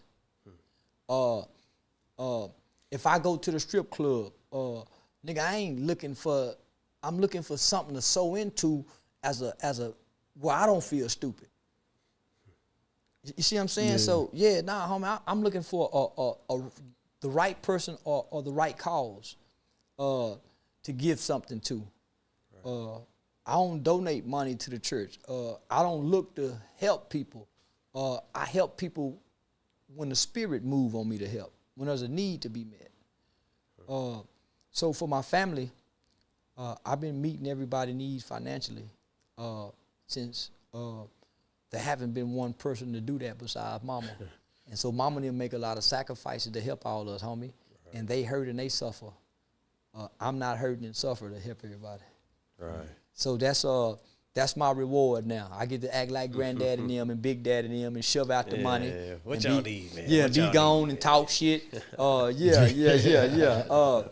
that's what I was always told. That's what the man did. And he took care of the village. Absolutely. Took care of the village. And the last question I want to ask you is: life is grand. Yeah, it really is. And I could sit here and ask the question out of a 1 to 10 where you're at, but it's a big thing. So out of a 1 through 100. Where do you feel like you're at in the scale of life? 1 through 100, I'm going to say 4 quarters. I'm in third quarter. I'm at 75 cents. I got 1 more quarter to go before we got to cash this dollar in. So when you look at the life expectancy of the black man in America, homie, we ain't living past 63. I'm 46. So if we look at this shit, nigga, I don't look at it, and I don't look at this point where I'm at in life, I'm not looking at my life in years. Nigga, each month I go by, nigga, I'm looking at this bitch, nigga ain't got number such months left. Like the Fed time, homie. Yeah, I ain't looking at life in years, nigga. Yeah. So we say 300 months, that's what, 15 years? Nigga probably got about 300 months left, my nigga. Hopefully not. Well, hopefully. But what we gotta say is, homie, they ain't been wrong. Yeah. They ain't been wrong. All these numbers and statistical data that they've been, homie, they ain't been wrong. The average lifespan of the black man, homie, is 63, 64. We done good because we done made it past the gun violence, rates. Mm-hmm. But nigga, how many of us are eating right, getting the proper sleep, working out, going to the doctor? Mental health. Yeah. So I factor in, homie, I hope I can make it that long, but realistically, we getting out here at 62, 63, my nigga. Our women live into their 70s and 80s, but us men, we getting out here at 62, 63 because of what we're putting on ourselves. Yeah. We don't give ourselves no meditating time, no alone time. We in the world is running us into the ground, and we're not learning to hit the reset button for us. Man, niggas stressing. Niggas in relationships they want to get out of. Jobs they hate. And all that's killing the inner man. That's killing a nigga drive to live longer. Most niggas, when you see them at 60, homie, they woe down. They ain't looking vibrant. Niggas ain't happy. They looking like they ready to get out of here, homie. When you look at some of these women at 60, they looking like they living a whole new life. Second life. Yeah. Rumba class. Yeah. So, I keep saying we can change the trajectory, make the man happy again. The happy wife, happy life. What about the man? They done forgot about the man. That's why I fuck with Andrew Tate. Yeah. Yeah, he done forgot about the man. So I'm saying, nigga, if you want to be a great man, just wait till you die. They go stand over and tell you. You just won't hear it. Don't look to hear it, but they go say it. And when you gone, that's when they go realize, man, daddy was great. Such and such was great because your presence ain't there. You cannot add and tally up who you are as a man until you gone. And that presence is not there. As long as you're here, they can't tally you up, my nigga. Right. They don't know what's missing until it's gone. I saw a video on, I think it was from TikTok, but I saw it on Instagram. And it was a guy, he was gardening, but he was talking to the camera. And he said, I had a profound moment where epiphany hit me. He said, I was realizing that when you pass, what does it say on your tombstone? It says, He was a loving father. He was a loving son, a brother, all these titles. He said, I realized all those things are great, but those are things that you are for other people. I was a loving father to my kids, for my kids. I was a loving son to my mom and my dad, for them. But who are you outside of that? You see what I'm saying? Yeah. If that, okay, great. But who are you for you? If that's who you were for mom, dad, brother, sister, neighbor, co-workers, such and such. But who are you for you? What life are you living and setting up for yourself? For you. And I said, damn, on the tombstone, they don't say all that. It says loving father, which means who you were for them. Loving son, who you were for them. For other people, they don't say nothing about who you were for you. I want mine to say a mediocre trumpet player who played great. Just a mediocre trumpet player who played great. Come on. Yeah. I like that. Man. I need that audio book, man. I need that audio book, man. So what does 100 look like for you? Man, the old nigga 77, man. His hands swole. He got cancer, prostate cancer. But boy, he's still at that poker house every night gambling. He's still ticking. Granddaddy died at 80-something. He died jacking off, laying across the bed, trying to pull his pants up after busting that last nut. My man. Mama Seal, she died at 102. I want to be coherent. I want to still have my mind, my nigga. Yeah. If I make it to 100, so I can get his mind to the next generation. Like the old niggas gave me their mind, so we won't ever forget about the niggas. I used to despise the niggas because I feel like they didn't teach us nothing. I used to didn't care about old people. They had their day. They didn't get their motherfucking ass out the way. Right. But nigga, that's the fountain that we drank from. Right.